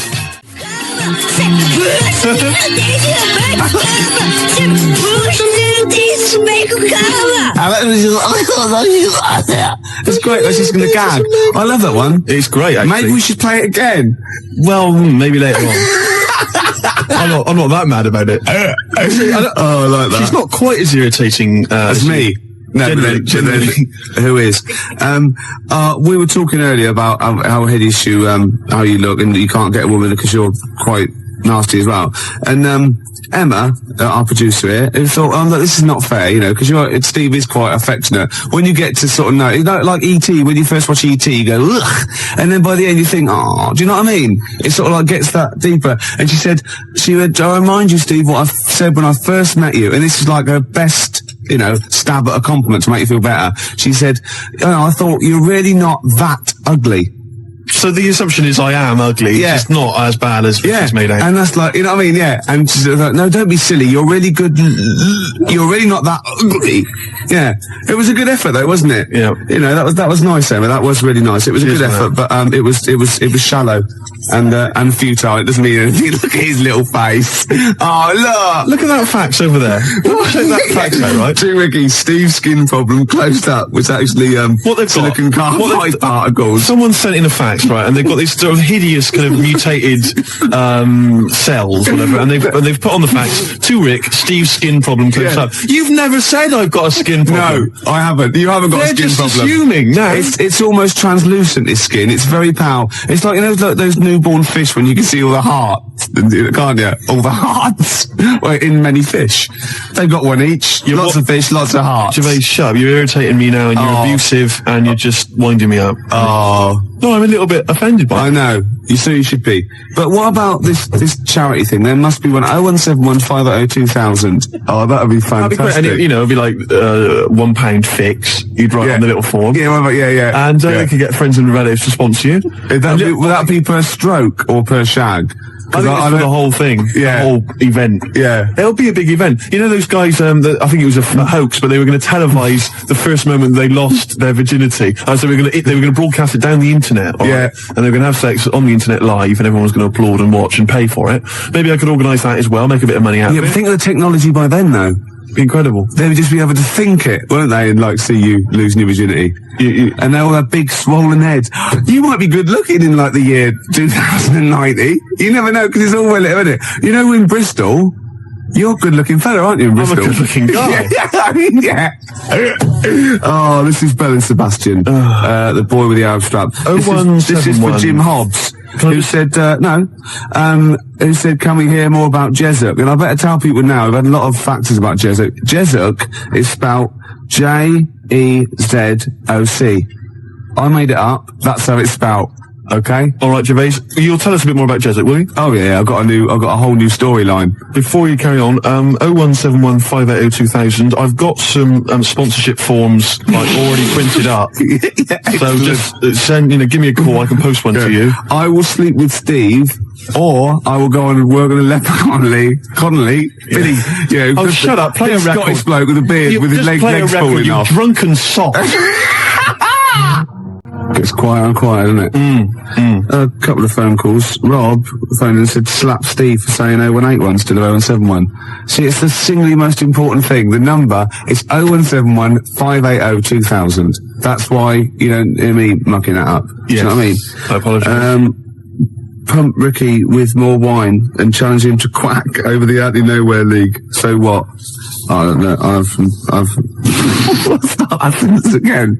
What? That was a sentence? No, shut up. I had something to say then.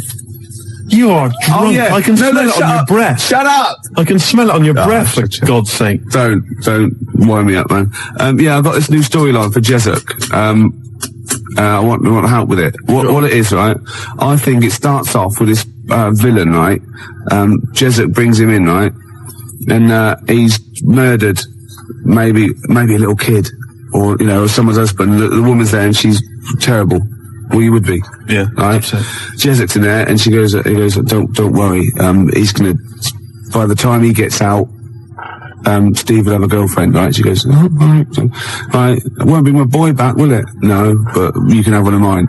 I've got loads or something like that. Anyway, he goes to the court, right? And he's only tampered with the jury and he's a nasty piece of work. Oh, not the murderer. Yeah. He walks free and he sort of winks at Jessup on the way out. Do you think Jessup's gonna let it lie? Jessup's not gonna let that villain, what, has he got a piece of evidence? Well, no, he goes after him, shoots him anyway. Because, it's just done. It turns out the bloke didn't actually do it. But, as Jessup says, better, kill innocent people than let one, guilty person go free. That's Jessup's philosophy. Yeah.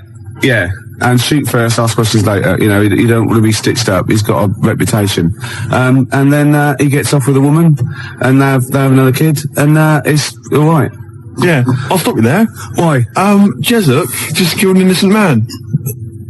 He's your superhero. He's your heroic hardboiled cop. He just killed an innocent man. I'm a little bit disappointed. Oh, so he's got to be perfect, has he? Well, I'm just a little bit disappointed. Well, no, he can't be perfect. He's got things to do. We know he's got problems. He drinks too much. He kills innocent people. You go out there every day. See how you survive. Yeah. Do you know what I mean? Yeah. Yeah. We got Mama Said Knock You Out lined up. It's one of our joint little favourites. We like this one and we like some other songs, don't we? Yeah. 'Cause we're like mates. I got a little plot. Yeah. Right. It's Jessup, right? And he retires. He just gets out of the whole thing. All right. That's for the final one. We've pulled a discreet veil over the whole Jessup debacle. Right. All right. Is that okay? Yeah. Rick, forget Jessup. Right. Because I've got my own show. I'll be telling you about. Have you really? Yeah, it's fantastic. Am I in it? No, not really. Something to do with... Right. Okay. It's a genuine one I've come up with. You know this song, right? Mama Said Knock You Out. I like to shadow box that. I've been working out today on the big bag, did a bit of boxing, because I'm in training. I challenged Camfield to a fight when I was pissed. Thursday night, he was swaying. I challenged him to fight. I offered him £1,000 prize money. That was the purse. Whether he won or lost, he still said no. Well, he's a wuss. He's about 14 or something. Yeah, but he's about 6 foot. Yeah. Maybe he was scared of killing me. Yeah. Jessup is not scared of that. Jessup's gone. He's out of it. Okay. There might be a comeback special one day, but thank God he's Let's gone. work on it. Well, that's my challenge to Camfield. You know what I mean? Said knock you out. Yeah, I'm putting it out. I'm putting it out over the airs. Yeah, you're keeping it real. Death Throw, Puffy and all that, and Tupac, that's like me and Camfield. Oh, that's a fantastic idea. I'm saying, come and get it, Camfield. I'm saying, I'm here, you know what I mean? That East Coast, West Coast rivalry we can recreate amongst DJs. Yeah. Steve Lamack, outside now, have you seen him? He's a weedy little dweeb. Yeah? Oh, fantastic. You can't actually say that, because, he's a nice guy, and... well, maybe so. Yeah, so you're going to fight Lamack, I'm going to fight Camfield. That'd be brilliant. Let's keep it within XFM. Crowley. Yeah. Remember he had a fight once at school, and his defence, lucky he had a hymn book on him, and he hit the bloke in the nose with the hymn book. So you don't mess with Crowley, because he's probably carrying, Bibles, hymn books, He's loaded, he's got some kind of religious paraphernalia with old parchment papers. Yeah, crucifixes. Paper cuts are the worst. Oh, nasty. Oh, imagine that, a little bit of papyrus across the eyelid. Oh, you don't want to mess with Crowley. No, I'm saying Canfield, come and get it, you know what I mean? He hangs out with his Deftones and all that lot. Right? Yeah. You know what I mean? Should we just ask out? Who should we threaten out? Who else can we threaten out? Well, let's not go too mad. Well, what about Henry Rollins? Wow, I made a mistake. I made an error there. There are a lot of people I could have chosen. Jarvis, for instance. I've gone straight to... A lot of people come before Henry Rollins, don't they? I was a fool. Some British heavyweight boxers, for example. Yeah. You know, I'd rather fight than Henry Rollins. Before we carry on, because I'm going to tell you about my my TV idea in a minute, Rick, because this is an idea I've been working on, and it's serious. It's like, Jesuit's got a certain strength, a certain quality, and I think you'll like this as well. But before we do that, I've been sent a picture. The picture's been faxed through. Oh, excellent. And it's a little challenge, as ever. Right. It's make Ricky laugh. If you laugh at the picture I've got here, Rick, then Martin in Crouch End, he wins. Well, I thought we could give him... I like it already, Martin in Crouch End. I thought maybe we could give him the Baby Bird album. Why? Why do you mean it's mine? You haven't got one, so you go on, yeah. Well, I'll give that to him. But anyway, here's a picture. See what you think.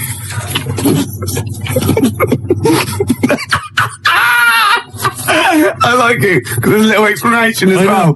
And it's subtle, because I had to get right to the end for the big line. You're not allowed to see this. No. That is fantastic. So well done to Martin. Martin wins an award. Yeah, he does, yeah. Yeah, okay. So if you want to win something tasty, give us a call or fax us through a picture. 0171 580 1234. Your pictures, please. Make Ricky laugh. Your idea of this new show, which I haven't heard yet, right? But we should start getting together all the other stuff, or we're going to get ripped off. I sounded just like Albert Tatlock then, in the early 80s. Oh, we should go. I love that fact that you sort of, maybe you've got a sentence, it's got 15 words in. You reckon, well, if I get out an average of 5 coherent words to every 15 that I need to say in a sentence, that'll be enough. God, right. Jam or ISIS? Either one, both rubbish. Oh no, come on. They're both good big bands, aren't they? Alright, Gervais, next let's talk about my TV idea. Okay, let's do all around the world, because it's probably going to be big all around the world, isn't it? Before that, the Jam, all around the world. Got a fax here from my mate Mick. He's listening. Say hello to him. Say hello to Mick. Hello. Yeah. And apparently he's found a great website about Joey Deacon, so we'll check that one out a little bit. About Joey Deacon? Yeah. Oh, Joey. Yeah.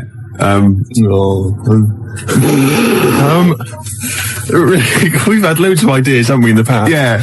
And actually, I was wondering whether we should put out the phone number 0171 580 2000. The reason being that you might perhaps want us to perhaps relate an old anecdote that you once heard on the show that you'd love to hear again. We could recreate the golden years. We could recreate some of the classic moments from the Ricky Gervais show. Yeah. And also, of course, we've had tens of thousands of ideas for products, for services, for TV shows especially, and board games, all kinds of stuff. I mean, we've come up with one recently, haven't we, that have catch on. Sleep with me or play with lepers. That's right. I mean, that is a good service, isn't it? It's an interesting show, that. I imagine that's at Channel 4. Yeah, definitely. Later, really. Yeah, and we've also, of course, most famously, perhaps, had the Penis Puppet Theatre. Penis Puppet Theatre. So easy to manufacture. I don't know why publishers aren't, knocking on my door. Yeah. A lot of other people are knocking on my door. Ricky Gervais Meat Rations. Oh. Should be fun recreating. Get in the queue, Mum. It's Ricky Gervais's Meat Rations. Yeah. All kinds of great games. To be perfectly unfranked. Who's Snork? Who's Snork? Yeah. Great games. And if you've not ever heard us describing these, well, you've missed out. Yeah. You learnt your mistake. The tease penguin's probably my greatest invention. The tease penguin, can you tell us again? I forget. Well, it's just a penguin, right? You train, you put it in a lovely little French maid outfit, and it comes in, with, sort of breathes fishy breath on you, and slaps you around the face with its flipper. Yeah. Oh. Jesuit, obviously. But it doesn't let you go any further. No. That's what it's the tease penguin. Yeah, I see. Yeah. XFM Family Fortunes. Oh, I can see that on telly myself. Yeah, it's incredible. I don't know where you got the idea from. They just go into my head sometimes. Do they? Yeah. But anyway, here's my new idea, Gervais. Oh, come on. It's a great show. It's an exciting show, right? Right, go on. It's the future. Oh, yeah. Alright. Crime has got so bad in the future, that it's terrible, that there's not enough hours in the day, right, for all the cases to be tried in court. Right. Because there's just not enough time. It's a bit like, Judge Dredd sort of thing. Yeah. So what happens is, right, there's a night court. Okay, and it comes into session at 12 o'clock. Yeah. Alright? And there's lots of lawyers and stuff, and they really deal with the dredge. I'm talking about the dredge, the crimes which you think are open and shut, Rick. Yeah. Alright, the sort of stuff that Jesuit would just sort out, with a bullet. Yeah.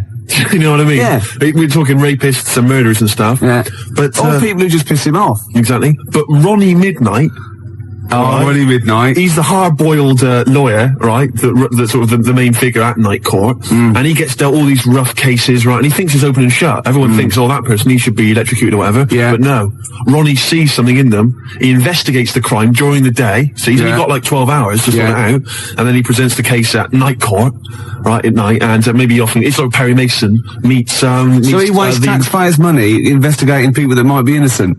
Yeah, Jesuit just kills them. Well, maybe so. Yeah. That's why Ronnie Midnight's much more loved. But it would be great. And it would start off with like, dung, dung, dung, all rise, for night court. Yeah. Be fantastic. I like that. Maybe sort of set in the future. Am I in that? Well, not really. But, and who knows, Jesuit maybe could get, he could make a guest appearance. What do you think? I like it. Night court. I like it. Isn't it? Yeah. What's the problem? This rubbish about all this taxpayers' money investigating whether they're actually, they're innocent. You're more of a Jesuit kind of guy. Yeah. Just shoot first. Don't even ask questions. If his time's like, of the essence, why ask questions? You've done, what's the point? Yeah. He just like opening up old wounds, which is another favourite pastime of Jesuit sometimes. And also a great idea. He loves opening up old wounds. A great idea for maybe a board game or a TV show. Old wounds. Fantastic. Oh, I'm going to work on this. Oh, and I've got Tip the Balance. I haven't even described that. Tip the Balance? After Embrace. Can you tell us? Emma goes out with a bloke in this. Yeah. What's Tip the long-haired type. What's the Tip the Balance? Well, Jesuit wouldn't tolerate that. What's Tip the Balance? It's a board game for 4 rugby players or more. I'm looking forward to it. Yeah. Or the infirm. Or people who've just got no dignity left and we can get them on screen doing that. This is, my weakness is none of, ... Obviously ran out of... I was, reading News of the World on the way here, and, I didn't know this. Tony Blair is the Prime Minister. Oh, yeah. Tony Blair. His father-in-law, which is Sherry's dad, is, that bloke, out after death us do part. What, Alf Garnett? No, his son. Oh, blimey. Something about I don't know, I should get this right really, because it could be libelous, but it's something to do with some sort of doll cheat or something like that. What? Yeah, apparently. Cherry Blair's dad's a doll cheat? Yeah, something like that. Really? Or he's claiming some sort of benefit fraud, I don't know. But he was always the same when he was living with his dad, Alf. He was married to Eunice Stubbs, wasn't he? I mean, Sherry Blair's mum is Eunice Stubbs. I'll stop you there, Rick. I'll stop you there. It's so incestuous, isn't it? It's fiction. I've tried to explain this to you before, haven't I? The stuff on the TV, a lot of it is real. Some of it's fake. They're not really those people. Understand? EastEnders, for instance, that's not real. That's not real people. Yeah, well, obviously, because obviously that is real, because I've seen them in real life. They were at Phoenix, a couple of them were playing football, so that is real. No, that was the actor. That was the actors. Phil Mitchell was there, and Ricky Butcher. That was the actors. We have been through this before. Because I went through this the same day that I explained to you that only in the cat world can you piss on an object. I got a new stereo that way. They just get out of the shop, but it was too late. I got a new stereo, and it doesn't. It sort of shorts out because I actually weed in one of the back of the speakers. Did you? Yeah, but it's mine. I've got to get that.